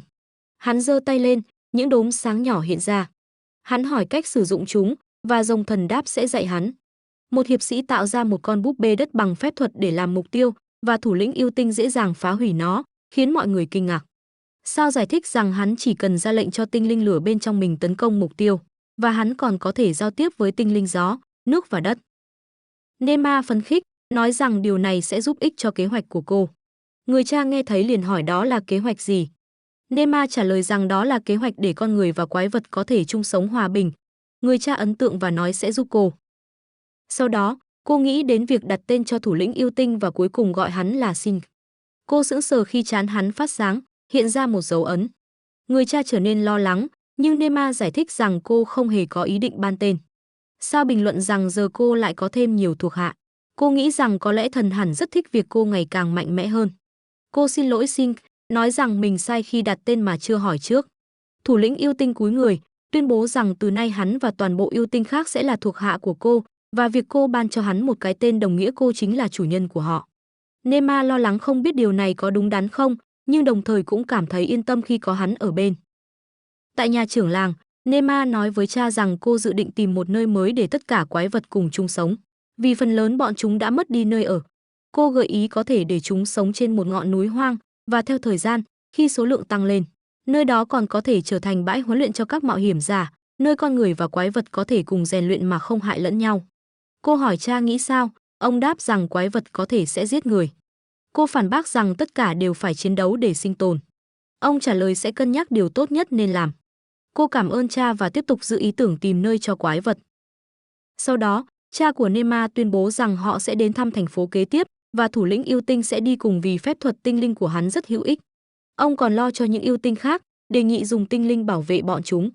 Hơn nữa, Nema có thể ban tên cho hắn để hắn mạnh hơn và bảo vệ hang động bằng tinh linh. Thủ lĩnh yêu tinh xác nhận rằng giờ cô là chủ nhân của họ, nhưng Nema sửa lại, bảo hãy gọi cô là tiểu thư chứ không phải chủ nhân, và hắn đồng ý. Không lâu sau, trong hang, họ gặp kẻ mạnh nhất sau thủ lĩnh. Nema ngạc nhiên khi nhận ra đó là một yêu tinh nữ cũng biết chiến đấu. Thủ lĩnh giải thích rằng cô ta cũng sẽ tiến hóa giống hắn sau vài lần săn bắn. Nema tò mò nghĩ không biết cô ta sẽ trông thế nào khi tiến hóa, rồi nắm tay cô ta, định đặt tên. Cô hỏi yêu tinh thích gì, và cô ta nhìn quanh, chỉ vào một bông hoa. Thế là Nema đặt tên cho cô ta là Suzuko. Ngay lập tức, trán của Suzuko hiện ra dấu ấn. Chẳng bao lâu, một yêu tinh khác xuất hiện, nắm tay thủ lĩnh, cúi đầu trước Nema, xin cô ban tên cho hắn. Nhưng Suzuko từ chối, nói rằng hắn quá yếu. Nema hỏi vì sao hắn cần tên, và thủ lĩnh giải thích rằng hắn muốn mạnh mẽ để bảo vệ gia đình. Nhưng dù có tên, chưa chắc hắn sẽ trở nên thật sự mạnh. Nema động lòng thương, nói rằng nếu hắn giữ đúng lời hứa, cô sẽ đặt tên. Cô ra thử thách, hắn phải đánh bại một con lợn rừng khổng lồ trước khi cô trở lại. Cô cảnh báo rằng hắn nhỏ bé, thậm chí có thể chết, nhưng hắn vẫn chấp nhận. Sau đó, cô nghĩ đến cái tên Stalker, nghĩa là quái nhân chiến đấu. Hắn vui mừng, và trán cũng hiện dấu ấn. Cô nắm tay hắn, nói rằng cả hai sẽ cùng cố gắng hết sức. Khi trở về, Nema nói với thủ lĩnh rằng mình cảm thấy rất gần gũi với Suzuko, và hắn đáp rằng con người lẫn động vật đều yêu quý cô. Cô xác nhận trong lòng, nhớ lại tất cả những người và sinh vật mình từng gặp, rồi tuyên bố rằng cô yêu thương tất cả. Thủ lĩnh yêu tinh kể rằng hắn từng có một người anh, nhưng đã chết khi bị con người săn đuổi. Cô khẽ xoa đầu hắn, bảo đừng lo vì giờ hắn đã là bạn của cô. Sau đó, cả đội lên xe ngựa đến thành phố tiếp theo. Trên đường đi, cha cô hỏi thủ lĩnh đã thấy gì khi rời khỏi hang. Hắn kể rằng họ nhìn thấy 3 ngọn núi lớn và một con sông dữ dội. Người cha ghi chép lại rồi cảm ơn, đồng thời ông cũng đã đánh dấu những điểm khác nơi con người báo có quái vật. Từ đó, ông nghi ngờ rằng sự xuất hiện bất thường của quái vật có thể do chính con người gây ra. Dù chưa chắc chắn, ông hứa sẽ điều tra. Ông nói với Nema rằng sau chuyến đi này ông sẽ trở về nhà.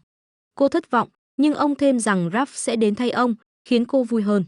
Ông bảo rằng cô sẽ gặp Raph ở thành phố kế tiếp. Khi họ đến nơi, dân làng chào đón.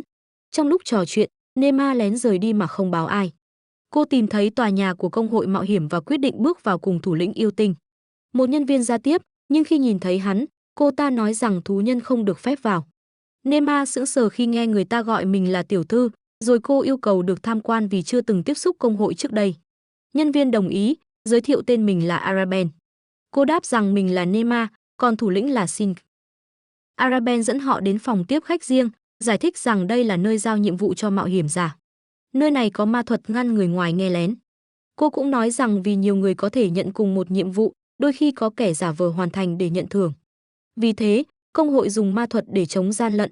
Nema nghĩ rằng như vậy là tốt. Ngay lúc đó, một người đàn ông tức giận đứng lên, chất vấn nhân viên công hội vì sao một mạo hiểm giả lại được trả gấp 3 chỉ để giết Oblique. Hắn tiết lộ rằng thị trưởng đã tăng tiền thưởng vì chính con trai ông ta sẽ nhận nhiệm vụ. Hơn nữa, hắn còn buộc tội thị trưởng giữ tiền vốn dành cho dân chúng. Nema hỏi người đàn ông đó là ai. Araben trả lời rằng ông ta là kế toán của thành phố. Ông ta làm việc giỏi, nhưng lúc nào cũng phàn nàn về những sai lầm của thị trưởng. Nema thầm nghĩ rằng thành phố này xử lý vấn đề tham nhũng không mấy khéo léo. Khi biết được vị kế toán này đến từ cung điện, cô bé liền chạy xuống chỗ ông ta trong lúc ông còn đang cãi vã, kéo tay áo ông và hỏi thêm về vị thị trưởng. Ông đáp rằng mình không có thời gian cho trẻ con, khiến cô thất vọng, buồn bã nói rằng mình chỉ muốn giúp thôi. Kế toán cúi người hỏi lại cô định giúp bằng cách nào. Cô bé chạy lại và nói rằng cha mình là thủ tướng của vương quốc và cô có thể trực tiếp báo với cha. Mọi người đều sửng sốt. Cô được đưa một tách cà phê và hội trưởng công hội xin lỗi vì đã thất lễ lúc trước. Nhân cơ hội, cô lại hỏi thêm về thị trưởng, nhưng ông trả lời rằng cô chỉ là một đứa trẻ, sẽ không hiểu được. Nema mỉm cười, nói rằng mình đến cùng cha chính là để điều tra thành phố. Ông ta bắt đầu giải thích, quái vật quả thực có tấn công, nhưng trên thực tế thành phố rất ít bị hại. Vấn đề nằm ở chỗ thị trưởng đã phóng đại báo cáo để lấy thêm tiền từ quốc vương. Nema kinh ngạc và hỏi liệu các hiệp sĩ đã được báo chưa, ông trả lời rằng rồi, nhưng họ đang bận. Cô yêu cầu ông thề danh dự trước mặt cô như bằng chứng, và ông đồng ý. Sau đó, cô hỏi hiệp sĩ bận việc gì, và ông nói họ đang phải đối phó với bọn kobold tấn công dân làng. Nghe vậy, Nema nghĩ hẳn chúng phải có thủ lĩnh, và có lẽ cô có thể nói chuyện với hắn. Cô nhờ kế toán đi cùng để gặp cha, đồng thời bảo thủ lĩnh Goblin đi tìm những Goblin trong thành phố và thuyết phục họ hợp nhất. Anh ta đồng ý. Nema gọi chim Knox, nó bay vào cửa sổ, mang thư đến cho cha cô, yêu cầu ông đến nhà thị trưởng. Araben đề nghị đưa cô đến đó và cô đồng ý. Trên đường đi, Araben nói rằng thị trưởng đã tại vị 15 năm, còn vị kế toán bổ sung rằng ông ta chỉ bắt đầu tham ô từ 5 năm trước. Araben hỏi làm sao ông biết, và ông giải thích rằng mình đã xem lại hồ sơ cũ và phát hiện sai sót trong tính toán. Nema ấn tượng với sự cẩn trọng của ông. Đến nhà thị trưởng, cha cô và các hiệp sĩ đã chờ sẵn, rõ ràng tức giận vì cô tự ý bỏ đi. Cô xin lỗi, giải thích rằng mình chỉ đến công hội mạo hiểm giả, nhưng cha vẫn giận dữ, nói rằng cô đã hành động sai. Cảm thấy có lỗi, cô thừa nhận rằng mình đã xen vào công việc của cha ở thành phố, thậm chí còn bỏ đi không có cận vệ, có thể gây ra rắc rối.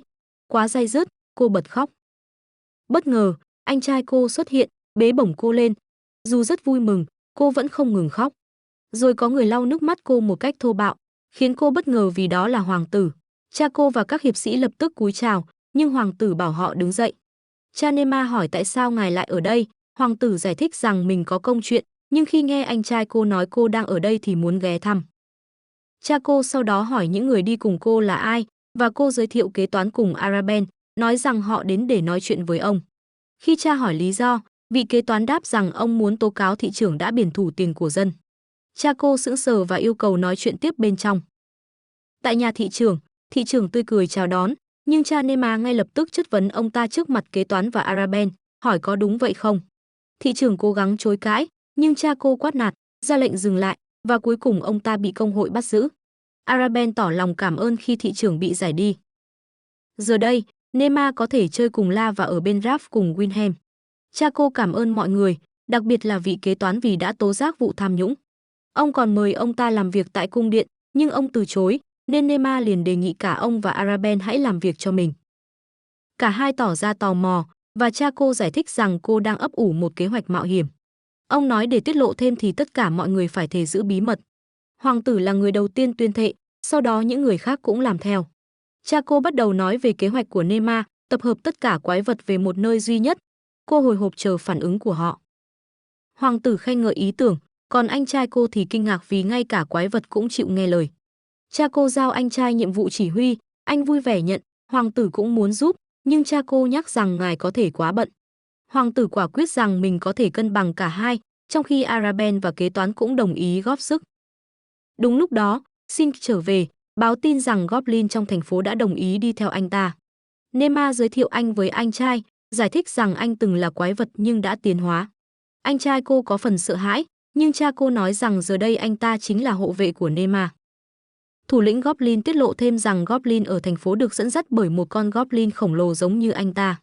Ban đầu, Chúng từ chối, nhưng anh đã chiến đấu và chinh phục chúng, biến chúng thành thuộc hạ của mình. Nema hỏi cha liệu các hiệp sĩ có thể đánh bại bọn Kobold hay không. Nhưng thủ lĩnh hiệp sĩ giải thích rằng số lượng chúng rất đông và cực kỳ mạnh. Chúng chia thành nhiều nhóm dưới 100 con, và một nhóm do Bob Salmon chỉ huy thì đặc biệt đáng gờm. Ông tiếp tục nói rằng họ đã nhờ công hội mạo hiểm giả hỗ trợ, sẽ cùng nhau đối phó. Cha Nema hỏi ai sẽ chỉ huy chiến dịch này. Thủ lĩnh đáp rằng ông nghe nói đó là một chỉ huy vùng, từng làm việc ở tổng bộ trung ương nhưng sau được điều đến đây. Cha cô bắt đầu tò mò ai đã bổ nhiệm ông ta. Arabelle liền đề nghị đến công hội để cha xem ai là người lựa chọn. Hoàng tử thấy thái độ đó kỳ lạ và nhận ra rằng có lẽ chính công hội cũng đang theo dõi lẫn nhau, điều này có thể khiến kế hoạch bị lộ. Anh trai Nema trấn an rằng sẽ không sao, bởi nhà vua luôn ở bên hỗ trợ. Cha Nema đề nghị cả nhóm đặt ra một mật danh cho kẻ thù, để chỉ mình họ hiểu. Thế là họ quyết định gọi hắn là Hanohak. Ngay sau đó, cha cô bảo hiệp sĩ rằng ngày mai ông sẽ trở về nhà. Nhưng con trai ông, Raph, sẽ ở lại để giám sát và bảo vệ thành phố. Ông nhờ mọi người hãy bảo vệ Raph cùng những người khác, và hiệp sĩ hứa sẽ làm tròn bổn phận. Nema xúc động, cảm ơn tất cả. Cô còn hỏi cha liệu mình có thể tham gia chiến đấu chống Kobold không, và ông trả lời rằng ông biết mình không thể ngăn cô. Dù vậy, ông dặn cô hãy đi nghỉ ngơi. Nema chạy đến bên La và năn nỉ được ngủ cùng, nhưng anh trai cô xen vào, nói rằng cô nên ngủ với anh. Cô kiên quyết từ chối, thậm chí còn tuyên bố sẽ ngủ với thủ lĩnh Goblin. Để ngăn chặn việc đó, họ bịa ra cái cớ rằng có chuyện cần hỏi thủ lĩnh Goblin. Trong phòng, Nema lấy con nhện con ra đặt lên người La. Đêm hôm đó, cô chỉ mong thời khắc được chiến đấu với bọn Kobold đến thật nhanh. Ngày hôm sau, hoàng tử, Nema và anh trai cô tiến đến thành phố đang bị Kobold tấn công. Hoàng tử gợi ý đặt tên cho kế hoạch của Nema. Raph đề xuất gọi là chiến dịch tình bạn với quái vật, nhưng hoàng tử cho rằng tên quá dài. Sau đó ngài đề nghị gọi là dự án Sana. Ngài giải thích rằng Sana có nghĩa là sức mạnh và lòng dũng cảm, và tin rằng thần đang phù hộ Nema. Nhưng Nema phủ nhận, nói điều đó không đúng. Hoàng tử liền phản bác, nhắc rằng La, Giao, thủ lĩnh Goblin, thậm chí cả con nhện nhỏ đều quý mến cô, điều này chỉ có thể là do thần an bài. Cô đáp rằng thần yêu thương tất cả mọi người, không chỉ riêng cô. Hoàng tử đồng ý, thêm rằng có lẽ họ được ưu ái vì sinh ra trong hoàng tộc. Thế nhưng, trong thâm tâm, Nema lại nghĩ rằng thần thích anh hơn, bởi chính anh mới là người được thần giao phó La. Trong khi đó, ở nhà, chị gái của Nema tỏ ra bực tức vì em gái không trở về cùng ông. Cha giải thích rằng Raph và những người khác đang đi cùng Nema, mẹ ngay lập tức nhận ra con gái không về vì đang lên kế hoạch gì đó. Cha khá ngạc nhiên vì bà đoán trúng, rồi kể lại kế hoạch của Nema. Chị gái giận dữ nói rằng bất cứ ai lợi dụng quái vật để tấn công con người đều đáng bị trừng phạt.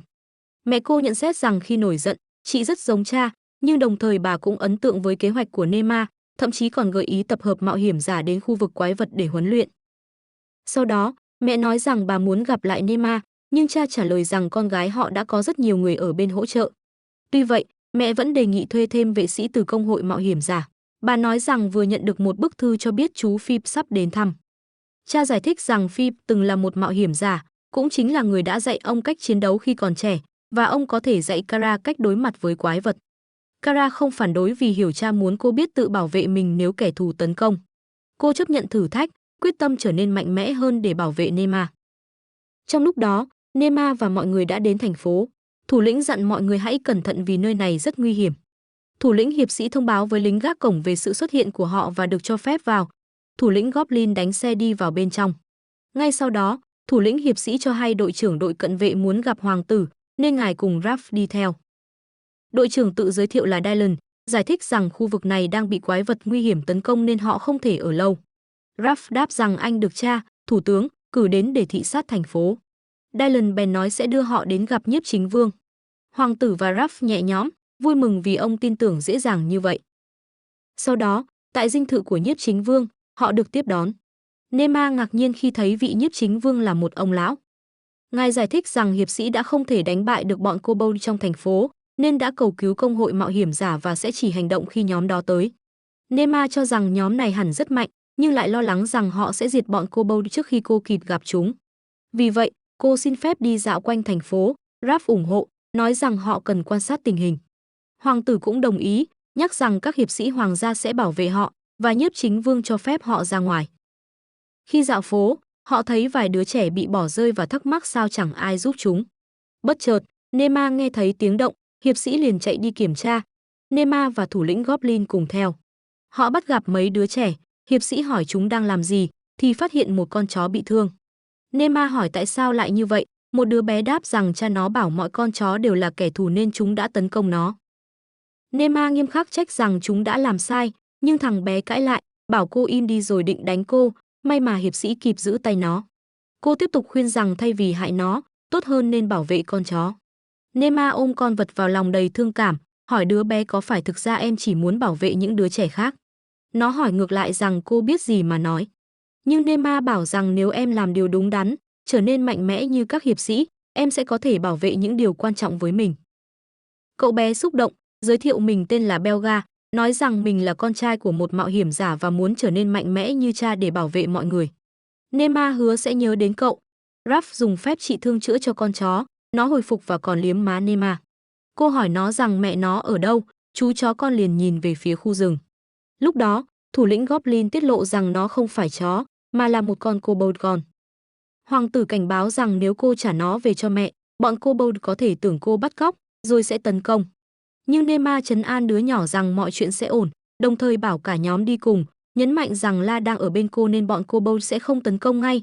Nghe xong mọi người cũng an tâm hơn.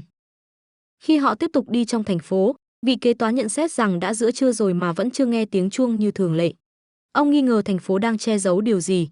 Nema hỏi ông có muốn điều tra không, và ông gật đầu.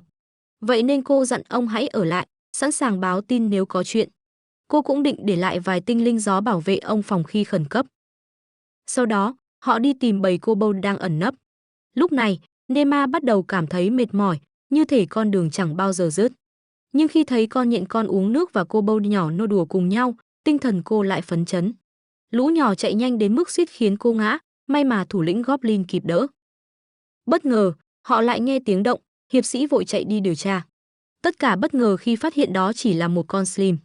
Nema thích thú, nói rằng cô muốn chạm vào nó. Thủ lĩnh Goblin lắng nghe được tiếng Slim và giải thích rằng nó đang cầu cứu, rằng mẹ nó đang ở phía trước và muốn họ đến cứu. Nema trở nên lo lắng, nhưng anh trai cô động viên rằng họ sẽ bảo vệ cô. Cô bèn nhờ Slim dẫn đường đến chỗ mẹ nó. Các hiệp sĩ cảnh báo có thể nguy hiểm, nhưng cả nhóm vẫn cùng nhau tiến bước. Chẳng bao lâu sau, họ bắt gặp một con Slim khổng lồ mà cả nhóm cho rằng đó chính là mẹ của những con nhỏ hơn. Thủ lĩnh hiệp sĩ vô cùng kinh ngạc, nói rằng đây là lần đầu tiên ông nhìn thấy một thứ như vậy. Một hiệp sĩ khác nhận xét rằng con Slim khổng lồ ấy đang sản sinh ra nhiều con Slim nhỏ, và Nema kết luận rằng những đốm màu kia chính là các con non. Cô yêu cầu con quái vật đừng di chuyển vì nơi này dường như không an toàn. Nhưng thủ lĩnh Goblin giải thích rằng con Slim không thể nhúc nhích được vì nó sắp sinh. Hoàng tử bổ sung rằng sau khi sinh xong, nó sẽ không thể di chuyển nữa. Nema bắt đầu lo sợ, hỏi rằng liệu Slim có nuốt chửng người mà nó sống ký sinh bên trong không. Thủ lĩnh Goblin đáp rằng nếu nó thích người đó, nó sẽ không làm vậy. Tò mò, Nema hỏi con Slim thích ai nhất trong nhóm. Thủ lĩnh Goblin, vốn có thể hiểu được nó, trả lời rằng nó thích Nema. Cô liền hỏi tiếp rằng liệu Slim có thích chính thủ lĩnh Goblin không, và câu trả lời là không. Ông ta giải thích rằng khi Slim sống trong cơ thể một người, nó sẽ hấp thụ cùng loại thức ăn với người đó, nhờ vậy không cần đi vệ sinh nữa, vì toàn bộ dưỡng chất được Slim xử lý. Hoàng tử nhận xét rằng đây là một sự bảo vệ tuyệt vời, bởi cơ thể Slim không bị thương tổn bởi tấn công hay ma thuật. Nema hỏi con Slim rằng nó có đồng ý sống trong cơ thể cô không, và sinh vật trả lời là có. Thế là Nema quyết định đặt tên cho nó là Shizuko. Ngay lập tức, một luồng sáng lóe lên và một dấu ấn xuất hiện trên cơ thể Slim. Nema bước đến gần, chạm vào nó, và bất ngờ con Slim khổng lồ chui vào miệng cô, định cư trong cơ thể khiến cô sững sờ. Cô nói rằng mình có thể cảm nhận được sự sống của nó bên trong. Không lâu sau, những con Slim nhỏ bắt đầu nhảy nhót xung quanh. Hoàng tử hỏi rằng họ nên làm gì với chúng. Con Slim lớn bên trong Nema cất tiếng, nói rằng một trong số chúng sẽ trở thành tổ mẫu Slim tiếp theo. Nema quyết định nhận nuôi nó, đặt tên là Raku. Một lần nữa, ánh sáng lóe lên và một dấu ấn hiện ra. Cô định vuốt ve nó, nhưng hoàng tử nhanh tay ôm lấy trước. Một hiệp sĩ cảnh báo rằng họ cần rời đi trước khi bọn kobold xuất hiện. Nema quay sang chú chó con kobold, hứa rằng sau này sẽ tìm nó. Trong rừng, hoàng tử cảm thấy có điều gì đó không ổn, nói rằng họ đã đi cùng một con đường rất lâu mà không cảm nhận được bất kỳ dấu hiệu ma thuật nào. Anh hỏi La có nhận ra điều gì không, và La đáp rằng không phải mọi chuyện đều nhờ ma thuật hay linh hồn, mà là nhờ sức mạnh của thần. Nema thì thầm vào tai con thú, và chẳng bao lâu sau, các linh hồn côn trùng bắt đầu dao động. Hoàng tử hỏi vì sao chúng lại như vậy, và cô đáp rằng có lẽ khu rừng này có điều gì đó bất thường, nhưng trấn an rằng chỉ cần có La, mọi chuyện sẽ ổn. Cô dặn thủ lĩnh Goblin ở lại trông nhện con, còn mình thì tiếp tục đi cùng những người khác. Đi sâu vào rừng, họ đến một thánh địa, nơi chỉ những kẻ được chọn mới có thể bước vào, và Nema sững sờ trước cảnh tượng này. Nema nhớ lại, hoàng tử từng kể cho cô nghe rằng thuở xưa, một số loài vật đã tiến hóa, sở hữu sức mạnh đặc biệt để bảo vệ lãnh thổ, và chúng được gọi là hộ vệ. Nema hỏi thánh thú rằng cô có thể đến gần đại thụ hay không, và nó trả lời là có. Anh trai cô nhắc cô phải cẩn thận. Cô cảm ơn vì anh luôn cho phép mình làm những gì muốn, rồi tiến đến gốc cây, cúi chào hộ vệ rừng, giới thiệu mình là Nema và xin lỗi vì đã làm phiền. Bất ngờ thay, hộ vệ trả lời. Một giọng nói từ trong cây cất lên, nói rằng nhóm của cô có nhiều người đặc biệt cùng với quái vật và thú vật, rồi hỏi họ thật sự là ai. Nema lại giới thiệu, khẳng định mình tên là Nema. Hộ vệ bật cười, nhận xét rằng cô là một đứa trẻ kỳ lạ, rồi hỏi cô muốn gì. Nema liền đưa chú chó con kobold trong tay ra, nói rằng họ đang tìm hang ổ của loài kobold. Hộ vệ lại bật cười, đáp rằng ông không thể nói. Nema hỏi lý do, và ông giải thích rằng loài người đã truy đuổi kobold đến đây, gây nên thảm cảnh. Vì thương xót, ông quyết định giấu chúng trong rừng để che chở khỏi con người. Nema thay mặt loài người xin lỗi và khẩn khoản cầu xin hộ vệ tiết lộ nơi ở, vì cô có chuyện vô cùng quan trọng phải báo cho kobold. Lãnh chúa thành phố đang lên kế hoạch tiêu diệt chúng, điều này có thể gây nguy hiểm cho cả hộ vệ và những loài thú khác. Hộ vệ thừa nhận rằng ông không thể bảo vệ kobold mãi mãi. Nema hứa sẽ làm hết sức mình để giúp chúng. Cảm động bởi sự chân thành của cô gái, hộ vệ đồng ý tiết lộ hang ổ kobold, nhưng cảnh báo cô không được phản bội. Bóng tối bao trùm, lá cây xung quanh rung động, và ông đe dọa rằng nếu cô lừa dối, ông sẽ giết cô. Dù lo lắng, Nema vẫn nói rằng có thể cô không cứu được tất cả, nhưng cô thề rằng sẽ làm hết sức. Ánh sáng lại tỏa ra, một phần cánh rừng mở lối. Hộ vệ mời cô tiến vào, và cô cảm ơn. Ông giải thích rằng các linh hồn côn trùng sẽ dẫn đường, đồng thời dặn Nema hãy quay lại thăm ông. Ngay sau đó, Nema nhận xét rằng việc nuôi nhiều quái vật như vậy có thể gây khó khăn cho kế hoạch. Cô hỏi thủ lĩnh Goblin rằng Goblin ăn gì, ông đáp rằng Goblin ăn được mọi thứ, anh trai cô bổ sung rằng kobold cũng vậy. Lúc đó, chú chó con kobold bắt đầu bồn chồn và chim của Nema kêu lớn trên bầu trời. Một con côn trùng khổng lồ lao tới, nhưng chim của cô nhanh chóng bay xuống và giết nó. Mọi người đều hoảng hốt, anh trai cô hét lên rằng đó là quái vật côn trùng, rồi yêu cầu thánh thú dùng ma thuật xé xác nó. Thủ lĩnh Goblin lại gợi ý rằng họ có thể ăn nó. Ông nhanh chóng nướng con quái vật trong khi mọi người nhìn với vẻ tò mò. Khi hoàn tất, ông đưa một phần lớn cho La và Nosus, rồi hỏi Nema có ăn không. Cô quyết định thử, tin tưởng rằng Slim trong người sẽ bảo vệ mình. Khi nếm, cô nhận xét rằng hương vị giống cá, và nghĩ rằng có chút rượu thì chắc sẽ ngon hơn. Cô còn cho nhện con ăn thử, và ngay cả hoàng tử cũng thử, khen ngợi hương vị. Lần lượt từng người đều ăn, và hoàng tử hỏi mọi người thấy thế nào. Raph trả lời rằng không tệ.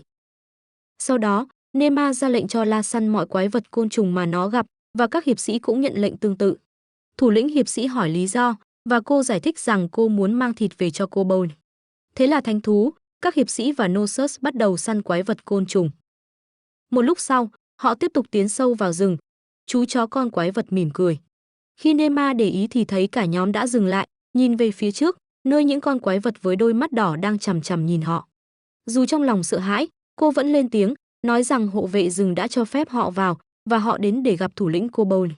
Nhưng thủ lĩnh Goblin cảnh báo rằng bọn kobold nói chúng không tin tưởng họ. Vì thế, Nema đáp rằng cô mang thịt đến và ném cho bọn kobold. Đám kobold nói rằng họ sẽ đi hỏi ý kiến thủ lĩnh. Chẳng bao lâu sau, họ được dẫn đi, và La nhảy vọt cùng Nema. Cô sững sờ khi nhìn thấy nơi ở của kobold, thốt lên rằng nơi này trông như thiên đường. Ngay khoảnh khắc đó, cô quyết định rằng nhất định phải đưa kobold vào kế hoạch của mình. Vừa đặt chân xuống, thủ lĩnh kobold xuất hiện. Nema thấy cô ta vô cùng xinh đẹp, bèn mỉm cười chào hỏi và giải thích rằng họ đến để trả lại chú sói con bị lạc trong thành phố. Thủ lĩnh liền trách cứ chú sói vì tự ý bỏ đi, rồi nhanh chóng trở nên cáu gắt. Nema liền bước xuống khỏi La, đưa ra số thịt mình mang theo và đề nghị cùng ăn rồi nói chuyện sau, nhờ vậy tình hình lắng xuống. Trong nơi ở của kobold, các hiệp sĩ chia sẻ phần thịt côn trùng cùng họ. Sói con đoàn tụ với mẹ, còn Nema thì trò chuyện cùng thủ lĩnh tên Sicily. Sicily tỏ ra lạnh nhạt, nhắc lại rằng loài người từng truy sát và tàn sát nhiều đồng loại của cô. Nema cảm nhận được nỗi đau ấy, cúi đầu xin lỗi, rồi cảnh báo rằng một toán quân sắp kéo đến tiêu diệt họ, vì vậy họ phải rời khỏi khu rừng. Nhưng Cicely đáp rằng cô đã biết, bởi cô có khả năng đọc sao và tiên đoán tương lai. Cô tuyên bố rằng cô Bold sẽ ở lại và chiến đấu chống loài người. Nema cố gắng thuyết phục, nói rằng cô có một kế hoạch để con người và quái vật chung sống hòa bình, nhưng Cicely kiên quyết từ chối, khẳng định rằng họ không thể tin tưởng loài người thêm lần nào nữa. Thất vọng, Nema nghe thấy tiếng anh trai gọi mình, bảo cô trở về. Trước khi rời đi, cô hứa sẽ quay lại vào ngày mai. Bất ngờ, Cicely nhìn thấy một ngôi sao cứu tinh xuất hiện trên bầu trời, tỏa sáng bên cạnh một ngôi sao khác, khiến cô tự hỏi liệu điều này có liên quan gì đến mình. Một cô Bold già tiến đến và hỏi liệu Nema có thể là đấng cứu thế của họ hay không.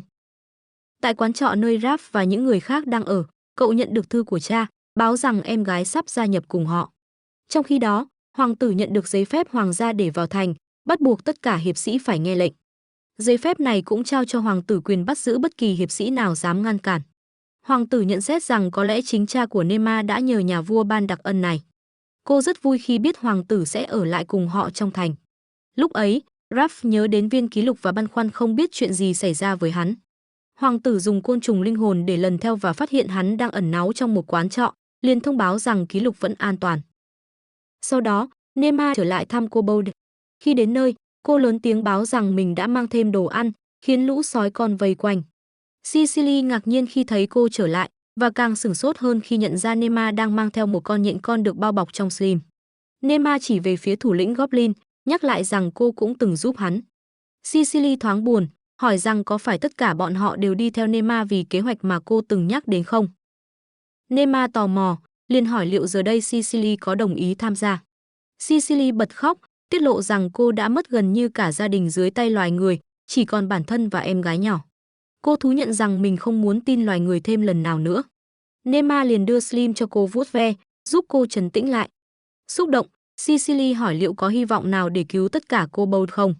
Nema đáp rằng rất khó, nhưng cô hứa sẽ cố hết sức. Nghe vậy, Cicely bảo cô hãy giải thích kế hoạch rõ hơn. Hai người ngồi xuống, và Nema chia sẻ ý tưởng tập hợp tất cả quái vật mất nhà cửa lại một chỗ, tạo nên một cộng đồng nơi ai cũng có thể sống trong hòa bình. Cuối cùng, Cicely đồng ý tham gia, nói rằng cô sẽ tin tưởng Nema. Không lâu sau, các thủ lĩnh kobold khác cũng đến. Một kobold lông trắng tiến lên, cảm ơn Nema đã cứu sói con, rồi tự giới thiệu mình là Hanley thuộc gia tộc Heller. Nema ngạc nhiên khi biết cậu ta cũng có tên, bèn kể rằng cô từng đặt tên cho thủ lĩnh Goblin và trở thành chủ nhân của hắn. Hanley thấy khó hiểu, hỏi làm sao một đứa trẻ lại có thể làm chủ Goblin. Nema lảng sang chuyện khác, đề nghị cậu kể thêm về kobold. Hanley giải thích rằng có hai loại, kobold thợ săn chuyên chiến đấu và kobold sinh hoạt chuyên chế tạo vật dụng hữu ích. Nema cũng hỏi vì sao có con đi 4 chân, có con lại đi 2 chân. Cậu đáp rằng khi trưởng thành, chúng đi thẳng bằng 2 chân, còn sói con thì vẫn yếu nên đi 4. Trong lúc cậu nói, Nema ôm chặt Hanley, khen lông cậu mềm mại.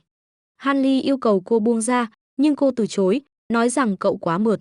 Anh trai Nema bước đến, cô bảo anh hãy chạm vào bộ lông này.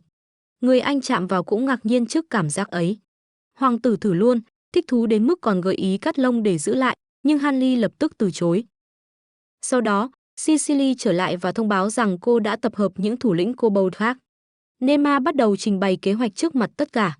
Cô nói rằng tuy họ chưa tìm được một nơi ở lâu dài cho mọi quái vật, nhưng tạm thời có thể cùng Goblin trú ngụ trong hang. Các thủ lĩnh tán thành, nhất là khi điều này đồng nghĩa với việc họ sẽ có quyền lợi ngang với loài người và có thể lao động khi đến ngôi nhà mới. Nema hỏi liệu tất cả đã đồng ý chưa, và họ đồng thanh đáp có. Cô tiếp tục, nói rằng giờ họ cần tìm cách ngăn chặn toán quân đang kéo tới truy sát kobold. Một người cảnh báo rằng không còn kịp trốn thoát, vì kẻ địch đã ở rất gần. Nema đề xuất rằng họ có thể giả vờ tiến về phía thành phố, rồi bất ngờ đổi hướng để đánh lạc hướng. Như vậy, nhóm truy kích sẽ bị rối loạn, trong khi kobold vốn chạy nhanh hơn, dễ dàng thoát thân. Tuy nhiên, các thủ lĩnh vẫn lo lắng, sợ rằng nhiều người sẽ chết. Đúng lúc đó, một cô gái xuất hiện, bảo họ đừng tin Nema. Thủ lĩnh kobold hỏi cô làm gì ở đây, gọi cô là em gái, khiến Nema nhớ rằng Cicely còn có một người em. Nhưng ngoại hình cô bé lại khác hẳn, khiến Nema thậm chí hoài nghi rằng cô không phải kobold. Cicely giải thích rằng thật ra cô là nhân thú thuộc tộc sói, được cô nhận nuôi sau khi bị bỏ rơi. Cô gái sói tiến lại, hỏi vì sao Neymar lại lừa dối họ, khăng khăng rằng loài người không tốt đẹp. Đám kobold cũng bàn tán rằng số thức ăn Neymar mang đến chỉ để dụ dỗ họ, nhưng Sicily lập tức quát mọi người im lặng. Neymar đáp rằng cô biết có những con người xấu, nhưng nhóm của cô thực sự đến để giúp, rồi hỏi cô gái sói có cách nào khác để cứu kobold không. Cô gái bật khóc, nói rằng mình cũng muốn chiến đấu, muốn làm điều gì đó cho tộc kobold, nhưng vì chỉ là một đứa trẻ, chẳng ai từng nói cho cô biết điều gì, vậy mà họ lại tiết lộ bí mật cho một kẻ ngoài như Neymar. Thủ lĩnh định can ngăn, nhưng Neymar khẽ bảo hãy để cô gái nói hết lòng mình. Cô bé sói bật khóc, thổ lộ rằng mình muốn chiến đấu. Neymar xoa đầu cô, dịu dàng hỏi liệu cô có muốn gia nhập cùng mình hay không. Cô bé ngạc nhiên, chưa thể trả lời ngay. Neymar liền trấn an rằng ở bên cạnh cô bé sẽ luôn được an toàn. Trong khi suy nghĩ, Neymar khẽ đưa tay vuốt đầu cô bé sói, cô vừa khóc vừa ngẫm nghĩ. Một lúc sau, cô bé hỏi rằng nếu giúp đỡ thì có thể giúp được chị gái mình không, và Neymar trả lời là có. Khi ấy, chị gái của cô bé nói rằng Neymar chính là vị cứu tinh của họ và nhờ cô ở bên cạnh để bảo vệ. Cô bé người sói vui vẻ đồng ý, nhưng Neymar lại bối rối khi được gọi là cứu tinh. Lúc đó, thủ lĩnh tiết lộ rằng các vì sao đã tiên đoán cô sẽ là cứu tinh của họ. Họ tiếp tục bàn cách để đám kobold trốn thoát khỏi nhóm tấn công. Neymar nhờ Raph dùng ma thuật để theo dõi di chuyển của kẻ địch nhằm ngăn nhiều kobold phải chết, và cậu đồng ý. Mọi người bắt đầu chuẩn bị rời đi. Thủ lĩnh kobold chỉ đạo các gia tộc chế tạo vật liệu có thể mang theo để hỗ trợ, tận dụng sở trường riêng của từng tộc. Trong khi đó, Neymar đi tìm anh trai nhưng thấy một kobold xuất hiện phía sau, nói rằng một số kobold đã theo dõi nhóm địch và sẽ báo tin nếu có biến. Hắn còn tiết lộ rằng bé kobold mà cô từng cứu chính là đứa con thứ 12 trong gia đình mình, khiến Neymar ngạc nhiên vì quy mô gia đình quá lớn. Khi hoàng tử và Raph nói chuyện xong, họ báo với Neymar rằng sẽ có 2 kobold con được cử đến nhóm địch để làm sứ giả. Trong lúc cả nhóm quyết định quay lại thành phố, Neymar dặn bọn kobold con phải cảnh báo các hiệp sĩ nếu có chuyện gì xảy ra. Còn Knox thì sẽ chịu trách nhiệm báo tin cho anh trai cô, và một số hiệp sĩ cũng cải trang để do thám nhóm địch. Sau đó, hoàng tử nói đã đến lúc đến gặp các hiệp sĩ trong thành. Khi đến nơi, hoàng tử được các hiệp sĩ tiếp đón trịnh trọng.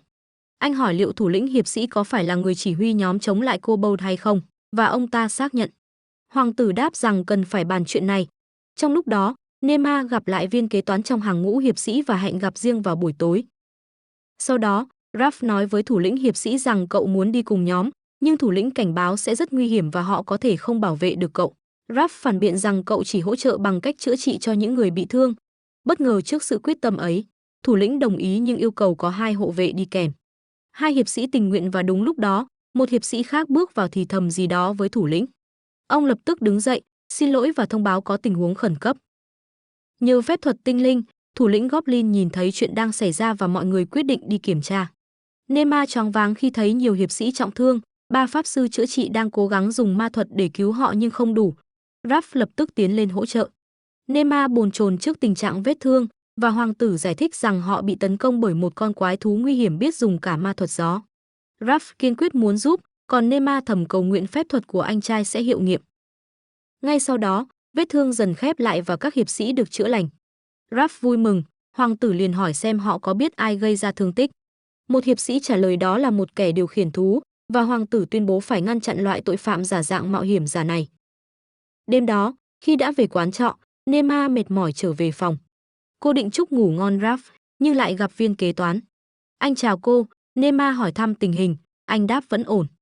Cô hỏi vì sao trước đó anh lại ở cùng hiệp sĩ.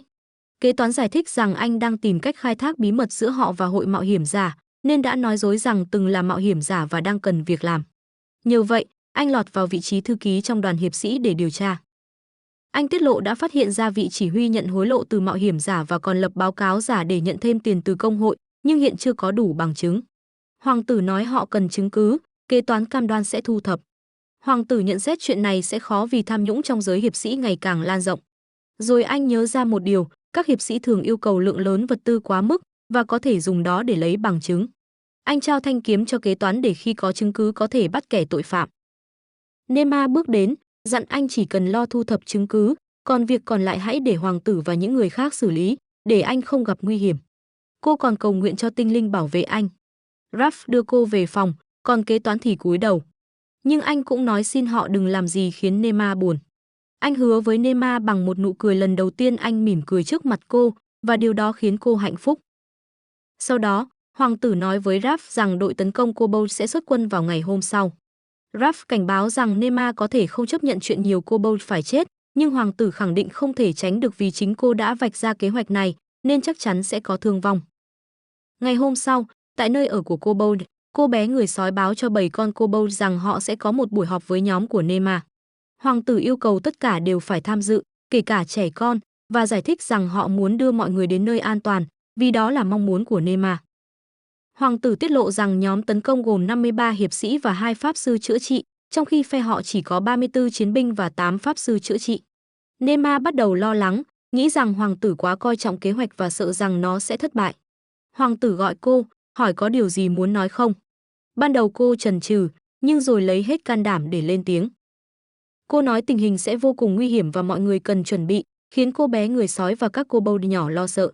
Ngay cả Nema cũng để lộ nỗi sợ, nhưng hoàng tử động viên, bảo rằng nếu cô tỏ ra sợ hãi thì người khác cũng sẽ hoảng loạn theo. Nema hỏi hoàng tử có luôn giữ được bình tĩnh trong những tình huống như thế này không? Anh trả lời rằng có, vì một ngày nào đó anh sẽ trở thành vua, nên phải rèn sự điềm tĩnh, đồng thời luôn chuẩn bị kỹ và suy nghĩ cẩn thận trước khi nói. Nema thừa nhận anh đúng, nhưng bản thân vẫn chưa biết cách để giữ bình tĩnh. Ngay sau đó, qua tinh linh, hoàng tử nhận được tin từ Raph rằng kẻ điều khiển thú cùng đối thủ mà hắn từng giao chiến đã được thả để tham gia nhóm tấn công. Nema muốn biết lý do, và hoàng tử giải thích đó là quyết định của vị chỉ huy. Ngày hôm sau, kế hoạch bắt đầu. Anh trai Nema dặn cô phải cẩn thận, nhưng cô vẫn không yên tâm, dù vậy vẫn vẫy tay chào trước khi rời đi. Hai bé Kobold chạy đến an ủi cô, còn thủ lĩnh chiến binh Kobold thì bảo cô đừng lo vì họ luôn ở bên cạnh. Nema hỏi ông có sợ không, ông đáp rằng mình đã già, từng trải qua rất nhiều nguy hiểm nên không còn biết sợ nữa, chỉ còn khát vọng bảo vệ mọi người và bảo vệ cả Nema. Ông khẳng định cả bọn đã quyết định tin tưởng cô và dặn cô hãy làm điều cần làm. Và rồi, Nema lấy lại được sự tự tin cùng niềm vui. Ngay sau đó, hoàng tử thông báo cho Kobold rằng nhóm tấn công đã đến và gã thuần thú sư, kẻ đã làm bị thương hiệp sĩ, lại được thả ra mà không hề chịu hình phạt. Vì vậy, hắn sẽ trở thành mục tiêu đầu tiên. Cô gái sói tiến đến gần Nema và hỏi xem cô có ổn không. Nema trả lời rằng mình vẫn ổn. Ngay lúc ấy, cô đột nhiên cảm nhận được nhóm tấn công đang đến gần. Và quả thật, chúng xuất hiện với số lượng đông đảo, bắt đầu tiến thẳng về nơi ở của Kobold. Chỉ huy hiệp sĩ ra lệnh cho quân lính tập trung vào Kobold và cả cô gái sói. Bởi đám mạo hiểm giả trong nhóm tấn công than phiền rằng từ khi tiến vào khu rừng, chúng liên tục gặp rắc rối, như thể có một thế lực vô hình đang gây cản trở. Một kẻ khác còn cho rằng hắn cảm nhận được sự hiện diện của quý tộc đang lang thang trong rừng. Không hề hay biết, Kobold đã ẩn náu gần một trạm kiểm soát trong rừng, còn Nema cùng nhóm của cô cũng chuẩn bị tấn công. Hoàng tử bảo Nema rằng họ nên hành động. Lúc đó, thủ lĩnh Goblin triệu hồi tinh linh ma pháp tạo ra một màn sương dày đặc che khuất tầm nhìn, cho Kobold cơ hội phản công.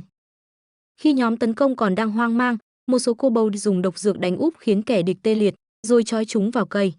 May mắn thay, gã thuần thú sư bị bắt sống. Nema hỏi hắn con thú của hắn ở đâu. Bất ngờ, con thú xuất hiện từ phía sau, tấn công một Kobold, nhưng nhện con liền lao tới cắn cả con thú lẫn chủ nhân nó. Kobold kiểm tra, thấy chúng không chết mà chỉ bị tê liệt, và Nema khen ngợi nhện con vì đã giúp đỡ. Sau đó, hoàng tử ra lệnh cho Kobold triển khai bước tiếp theo, thả những khúc gỗ gắn lưỡi kiếm xuống tấn công. Dù chỉ huy hiệp sĩ thúc quân tiếp tục tiến, một số kỵ sĩ lại rơi vào hố đầy Slim bên dưới, và Slim bắt đầu ăn mòn vũ khí của họ. Đám mạo hiểm giả tìm cách cứu bằng phép cột trụ trung tâm, khiến những kỵ sĩ mắc kẹt bị hất văng lên. Thấy vậy, Nema cầu cứu sao, nhưng nó nói không thể can thiệp vì sợ gây thương tích cho đồng đội của cô. Trận chiến ngày càng khốc liệt, một số Kobold đã ngã xuống, và Nema cùng hoàng tử quan sát trong lo lắng. Hoàng tử nhận xét rằng đó chính là thực lực của nhóm mạo hiểm giả tấn công. Một thú nhân trong bọn chúng khẳng định hắn cảm nhận được có con người đang giúp Kobold. Thủ lĩnh mạo hiểm giả nghe thấy giọng Nema thì nghi ngờ rằng có một đứa trẻ tham gia trợ giúp, khiến cả nhóm bắt đầu hoang mang khi đã có quá nhiều người bị thương. Dù đã giết được một số Kobold, thủ lĩnh vẫn hạ lệnh tiếp tục chiến đấu. Nema kinh ngạc trước sức mạnh của chúng, còn Kobold thì kiên cường chống chịu cả hỏa ma pháp, khiến kẻ địch choáng váng. Cuối cùng, thủ lĩnh mạo hiểm giả lệnh tạm rút lui, cho rằng đối thủ mạnh hơn dự đoán, nhưng chỉ huy hiệp sĩ phản đối, nói rằng chúng đã giết được một nửa. Thủ lĩnh đáp lại rằng Kobold cũng có thể giết sạch bọn chúng. Một số mạo hiểm giả bắt đầu nghi ngờ nhiệm vụ này là cái bẫy, vì lạ lùng thay chẳng ai trong bọn chúng bị giết hại, chỉ bị thương. Raph ra lệnh cho một healer dựng kết giới. Sau đó, Hắn bắt mọi người thề danh dự rằng sẽ không tiết lộ điều sắp nghe, cả chỉ huy hiệp sĩ cũng thề. Rồi thủ lĩnh tiết lộ rằng họ đã phát hiện có khả năng sự gia tăng tấn công của quái vật bắt nguồn từ một tổ chức bí ẩn nào đó. Tất cả đều chấn động. Hắn nói tiếp, chưa biết tổ chức nào đứng sau, nhưng có thể rút lui vì họ đã tiêu diệt một phần kobold, mà kobold vốn chỉ dám chiến đấu khi tập trung đông. Hắn cũng nói đã ngửi thấy mùi con người trong hàng ngũ kobold, thậm chí nghe thấy giọng bé gái. Raph vội che giấu, bảo có lẽ chỉ là kobold hoặc mạo hiểm giả nào đó.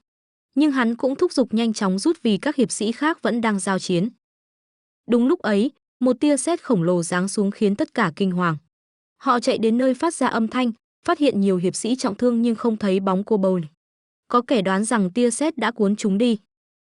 Nema buồn bã khi thấy kobold thu nhặt thi thể đồng đội bị hiệp sĩ giết. Cô bé sói bật khóc. Trận chiến thật sự khốc liệt, nhiều kobold đã hy sinh để bảo vệ người khác. Nema tự trách rằng tất cả là do cô khởi xướng. Hoàng tử liền yêu cầu thủ lĩnh Goblin chuẩn bị một phép sấm sét nữa, lệnh kobold che mắt che tai để tia chớp xua đuổi kẻ thù. Goblin tung phép, khiến các hiệp sĩ bất tỉnh, tạo cơ hội cho hoàng tử, Nema và kobold rút lui an toàn. Họ tiếp tục chạy đến nơi trú ẩn. Tại đó, thủ lĩnh kobold cùng những người sống sót đã chờ sẵn. Cecily hỏi về những mạo hiểm giả bị bắt. Hoàng tử đáp rằng họ đã để chúng lại, rồi khẳng định khi tỉnh dậy, chúng sẽ hiểu tình hình, còn gã thuần thú sư sẽ bị giam giữ. Anh cũng thông báo, 14 kobold đã chết, 11 bị thương nặng và Heller không thể cứu được. Kobold òa khóc vì thủ lĩnh của họ đã hy sinh. Nghe vậy, Nema cũng bật khóc, nhớ lại lời trăn trối của chiến binh kobold. Bầu không khí đau thương bao trùm. Nhưng rồi Nema bảo họ ngừng khóc, vì những kobold đã ngã xuống hẳn sẽ không muốn thấy cảnh này. Một kobold giận dữ mắng rằng đó là lỗi của cô, và cô thừa nhận, nhưng vẫn khẳng định rằng không thể mãi chìm trong đau buồn. Một kobold khác hỏi rằng chẳng lẽ cô không muốn tưởng nhớ người đã chết. Nema đáp, cô không muốn họ tự thương hại bản thân. Những người đã khuất muốn họ sống sót, mỉm cười và tiếp tục mạnh mẽ. Họ có thể trách móc cô bao nhiêu cũng được, nhưng cô sẽ giữ vững tinh thần, như chính họ đã từng. Lời cô khiến tất cả xúc động. Trong cơn tuyệt vọng, Nema chợt nhớ khoảnh khắc thủ lĩnh Goblin gọi cô là chủ nhân, và cô hiểu rằng giờ đây bản thân phải có trách nhiệm bảo vệ tất cả. Nema quyết định bước tiếp trên cương vị là một thủ lĩnh. Nhưng điều này vô cùng khó khăn, bởi lẽ họ vốn là quái vật, nay lại trở thành thuộc hạ của cô, vậy mà cô vẫn quyết tâm bảo vệ họ. Nema bước lên phía trước, khẳng định rằng cô sẽ bảo vệ những kobold còn sống sót, để sự hy sinh của những kẻ đã ngã xuống không trở thành vô ích. Cô gái sói cũng đứng dậy, nói rằng mình cũng sẽ trở nên mạnh mẽ hơn. Nema vô cùng ngạc nhiên khi nghe thủ lĩnh kobold nói rằng Nema đã đúng, và tất cả kobold đều hướng mắt về phía vị thủ lĩnh khi cô cất lời. Sau đó, thủ lĩnh bước lên, cúi mình trước Nema, cầu xin cô hãy dẫn dắt họ bước đi trên con đường hòa bình. Các vì sao đã mách bảo rằng Nema chính là vị cứu tinh của họ, và chính những vì sao ấy cũng đã luôn soi đường cho họ vượt qua gian khó. Vậy nên, nếu các vì sao phán rằng nên đi theo Nema, thì họ sẽ làm theo. Nema đáp lại bằng một câu hỏi, con đường ấy có khó khăn không? Thủ lĩnh đứng thẳng dậy, khẳng định rằng cô tin tưởng vào những vì sao và tin tưởng vào Nema. Sau đó, cô hỏi các kobold khác có đồng ý hay không. Ban đầu, tất cả đều im lặng. Nhưng rồi một kobold trắng bước ra, tuyên bố rằng với tư cách thủ lĩnh của các Heller, hắn biết rằng mọi sinh vật sống đều phải chết, và những kobold đã ngã xuống chỉ đơn giản là vì thời khắc của họ đã đến. Một kobold khác phụ họa, và dần dần tất cả cũng đồng thuận. Cuối cùng, họ cùng nhau đồng thanh, xin hãy dẫn dắt chúng tôi. Nema vô cùng xúc động, và ngay sau đó họ vỗ tay tán thưởng cô. Sau khi bàn bạc, họ quyết định đưa kobold về phía ngọn núi, còn những người đã khuất sẽ tạm thời nằm lại đây. Hoàng tử nói với Nema rằng giờ họ sẽ quay lại thành phố. Cecily đưa em gái mình đến và nói rằng cô bé muốn ở lại bên Nema. Nema nghĩ rằng cô bé này sẽ là một người hầu tuyệt vời, liền đáp rằng cô có thể sống cùng mình ở kinh đô và sẽ học cách thích nghi. Cô em gái đồng ý, rồi bất ngờ xin Nema đặt cho mình một cái tên. Điều này khiến Nema bối rối, vì theo cô bầu trắng, việc đặt tên vốn phải do thủ lĩnh đảm nhận. Nhưng Cecily nói rằng cô bé thuộc chủng tộc thú, không phải quái vật, nên không bị ràng buộc bởi luật lệ đó. Cô gái sói vẫn khẩn cầu, và sau một hồi suy nghĩ, Nema quyết định đặt tên cô là Ispika, khiến cô bé vô cùng vui sướng. Hai kobold khác nhảy tới sủa vang, ra hiệu rằng chúng cũng muốn có tên. Nema đồng ý, nói rằng cô cũng muốn biết chúng sẽ trưởng thành thế nào. Cô đặt tên chúng là Sager và Kusei, ngay lập tức một luồng ánh sáng rực rỡ bừng lên. Hoàng tử xuất hiện, nhắc rằng đã đến lúc rời đi. Nema đứng dậy chuẩn bị khởi hành. Thủ lĩnh Kobold cảm ơn cô một lần nữa, còn Nema dặn họ hãy giữ gìn và hứa rằng cô sẽ sớm trở lại. Cô cũng nhắn với Ispika rằng mình sẽ quay lại đón cô. Sau khi tạm biệt, Nema rời đi, mang theo ước nguyện sẽ còn gặp lại họ trong an lành. Tại quán trọ, hoàng tử báo rằng trưa hôm sau họ sẽ lên đường. Trong khi đó, viên kế toán đã chờ sẵn trong phòng, mang đến bằng chứng về sự thất bại của hiệp sĩ. Anh đưa cho hoàng tử một bản báo cáo ghi lại những lần hiệp sĩ yêu cầu tiếp tế, kèm ghi chú về các đơn đặt hàng bất thường cùng hóa đơn cho những vật phẩm không bao giờ xuất hiện. Hoàng tử cảm ơn và hứa sẽ gọi điều tra viên từ kinh đô đến làm rõ. Anh cũng nói rằng có khả năng sẽ bắt được cả những kẻ trên cả chỉ huy. Đúng lúc ấy, Ralph trở về. Nema chạy đến ôm chặt anh, và anh hỏi cô có ổn không. Cô khẳng định là ổn. Ralph thông báo rằng không thành viên nào trong nhóm tấn công tử vong, tất cả đang tụ tập trong bữa tiệc, và họ sẽ đến gặp. Hoàng tử và Ralph chạm mặt một hiệp sĩ già, người nói rằng các hiệp sĩ rất vui khi gặp họ. Hoàng tử bày tỏ hài lòng khi nhóm tấn công đã xua đuổi được Kobold, và hiệp sĩ cảm ơn trước khi lui xuống. Hoàng tử nhận xét rằng anh muốn điều tra ngay trong đêm, và Nema nhờ thủ lĩnh Goblin phụ trách việc đó. Ralph nói anh cần đi chữa trị cho một số người, nên dặn Nema ở cạnh hoàng tử. Hoàng tử đồng ý và bảo rằng họ nên đi gặp các mạo hiểm giả. Nhóm mạo hiểm giả ngạc nhiên khi thấy họ. Hoàng tử khen ngợi màn thể hiện trong trận chiến, và thủ lĩnh mạo hiểm giả đáp lời cảm ơn. Nema để ý thanh kiếm của hắn, nhận ra đã thấy nó trong lúc chiến đấu. Một mạo hiểm giả tiến lại, tự giới thiệu mình là Luke, bày tỏ vinh hạnh khi được gặp thánh thú. Biết rằng anh là người thuộc tộc thú, Nema muốn chạm vào anh, nhưng La khẽ gõ cô ngăn lại. Luke hỏi tên cô, Nema đáp rằng mình là con gái của công tước. Anh vội xin lỗi nếu lỡ thất lễ, nhưng cô mỉm cười nói rằng cô hiểu, vì anh chưa quen với điều này. Luke hỏi thêm rằng có đúng cô là chủ nhân của La không? Nema giải thích rằng không, chủ nhân là hoàng tử, còn cô chỉ là bạn của ngài. Luke kinh ngạc và hơi bối rối, rồi thốt lên rằng cô thật là một cô bé kỳ lạ, sau đó mời cô đi ăn. Nema đồng ý và đi theo anh. Trên đường, Nema mệt mỏi, nên được Luke bế đi, cô quay sang mỉm cười với hoàng tử, nói rằng mình muốn đi cùng Luke để kiếm đồ ăn. Hoàng tử nhắc rằng cô đã hứa với Ralph sẽ ở yên, nhưng Nema vẫn nài, thậm chí mời hoàng tử đi cùng. Cuối cùng, hoàng tử bảo một mạo hiểm giả khác đi theo họ. Một nữ mạo hiểm giả thắc mắc rằng thật kỳ lạ khi Nema không hề sợ họ như những đứa trẻ khác. Dọc đường, Nema hỏi Luke liệu có thể chạm vào tai anh không, anh đồng ý.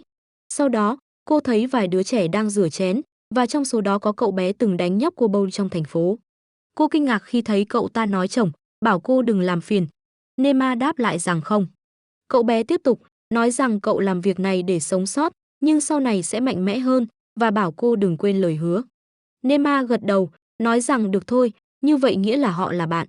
Một người đàn ông gọi cậu bé đi lấy thêm chén, khiến Nema thấy xót xa cho cậu. Mạo hiểm giả đưa Nema trở lại bên hoàng tử và anh trai. Ngay lúc đó, chị gái Nema chạy tới ôm chầm lấy cô. Buổi tối, Nema ăn tối cùng thú cưng. Chị gái tỏ ra căng thẳng vì chúng đều là quái vật, nhưng rồi khen rằng hẳn Nema được thần ban phúc. Nema đáp rằng có lẽ đúng là vậy, và nói thêm rằng cô phải học hỏi nhiều hơn về các quốc gia và con người, bởi cô còn nhiều việc phải làm và không muốn gây phiền phức cho gia đình. Nghe vậy, chị gái xúc động, lại ôm chặt cô. Lúc nói rằng nếu có rắc rối gì, cô có thể tìm đến anh, vì anh là một chiến binh mạnh mẽ. Nema cảm ơn, hứa sẽ ghi nhớ. Cô cảm thấy anh thực sự là người tốt, thậm chí còn nghĩ rằng thủ lĩnh chiến binh Kobold và Luke có lẽ sẽ hợp nhau. Đêm ấy, khi Nema ngủ tại quán trọ, một giọng nói gọi cô tỉnh dậy. Cô mở mắt, thấy rồng của mình đứng bên cửa sổ, bảo rằng hãy đi cùng hắn vì hắn muốn cho cô thấy thế giới. Cô bước ra, để nó cõng mình bay trên bầu trời. Trước cảnh sắc tuyệt đẹp, cô ngây ngất. Thế giới này đầy những điều kỳ diệu, rồng nói. Nhưng con người lại ngu ngốc vì không nhìn thấy chúng. Nema gật đầu, khẳng định rằng các sinh vật chỉ đang tìm cách sinh tồn theo những hình thái khác nhau. Cô còn nói thêm rằng cô yêu thế giới này, yêu tất cả con người và mọi loài đang sống trong đó. Bằng danh dự của chính mình, Nema thề rằng cô sẽ khiến kế hoạch của mình thành công và biến thế giới thành một nơi mà tất cả đều có thể sống trong hòa bình.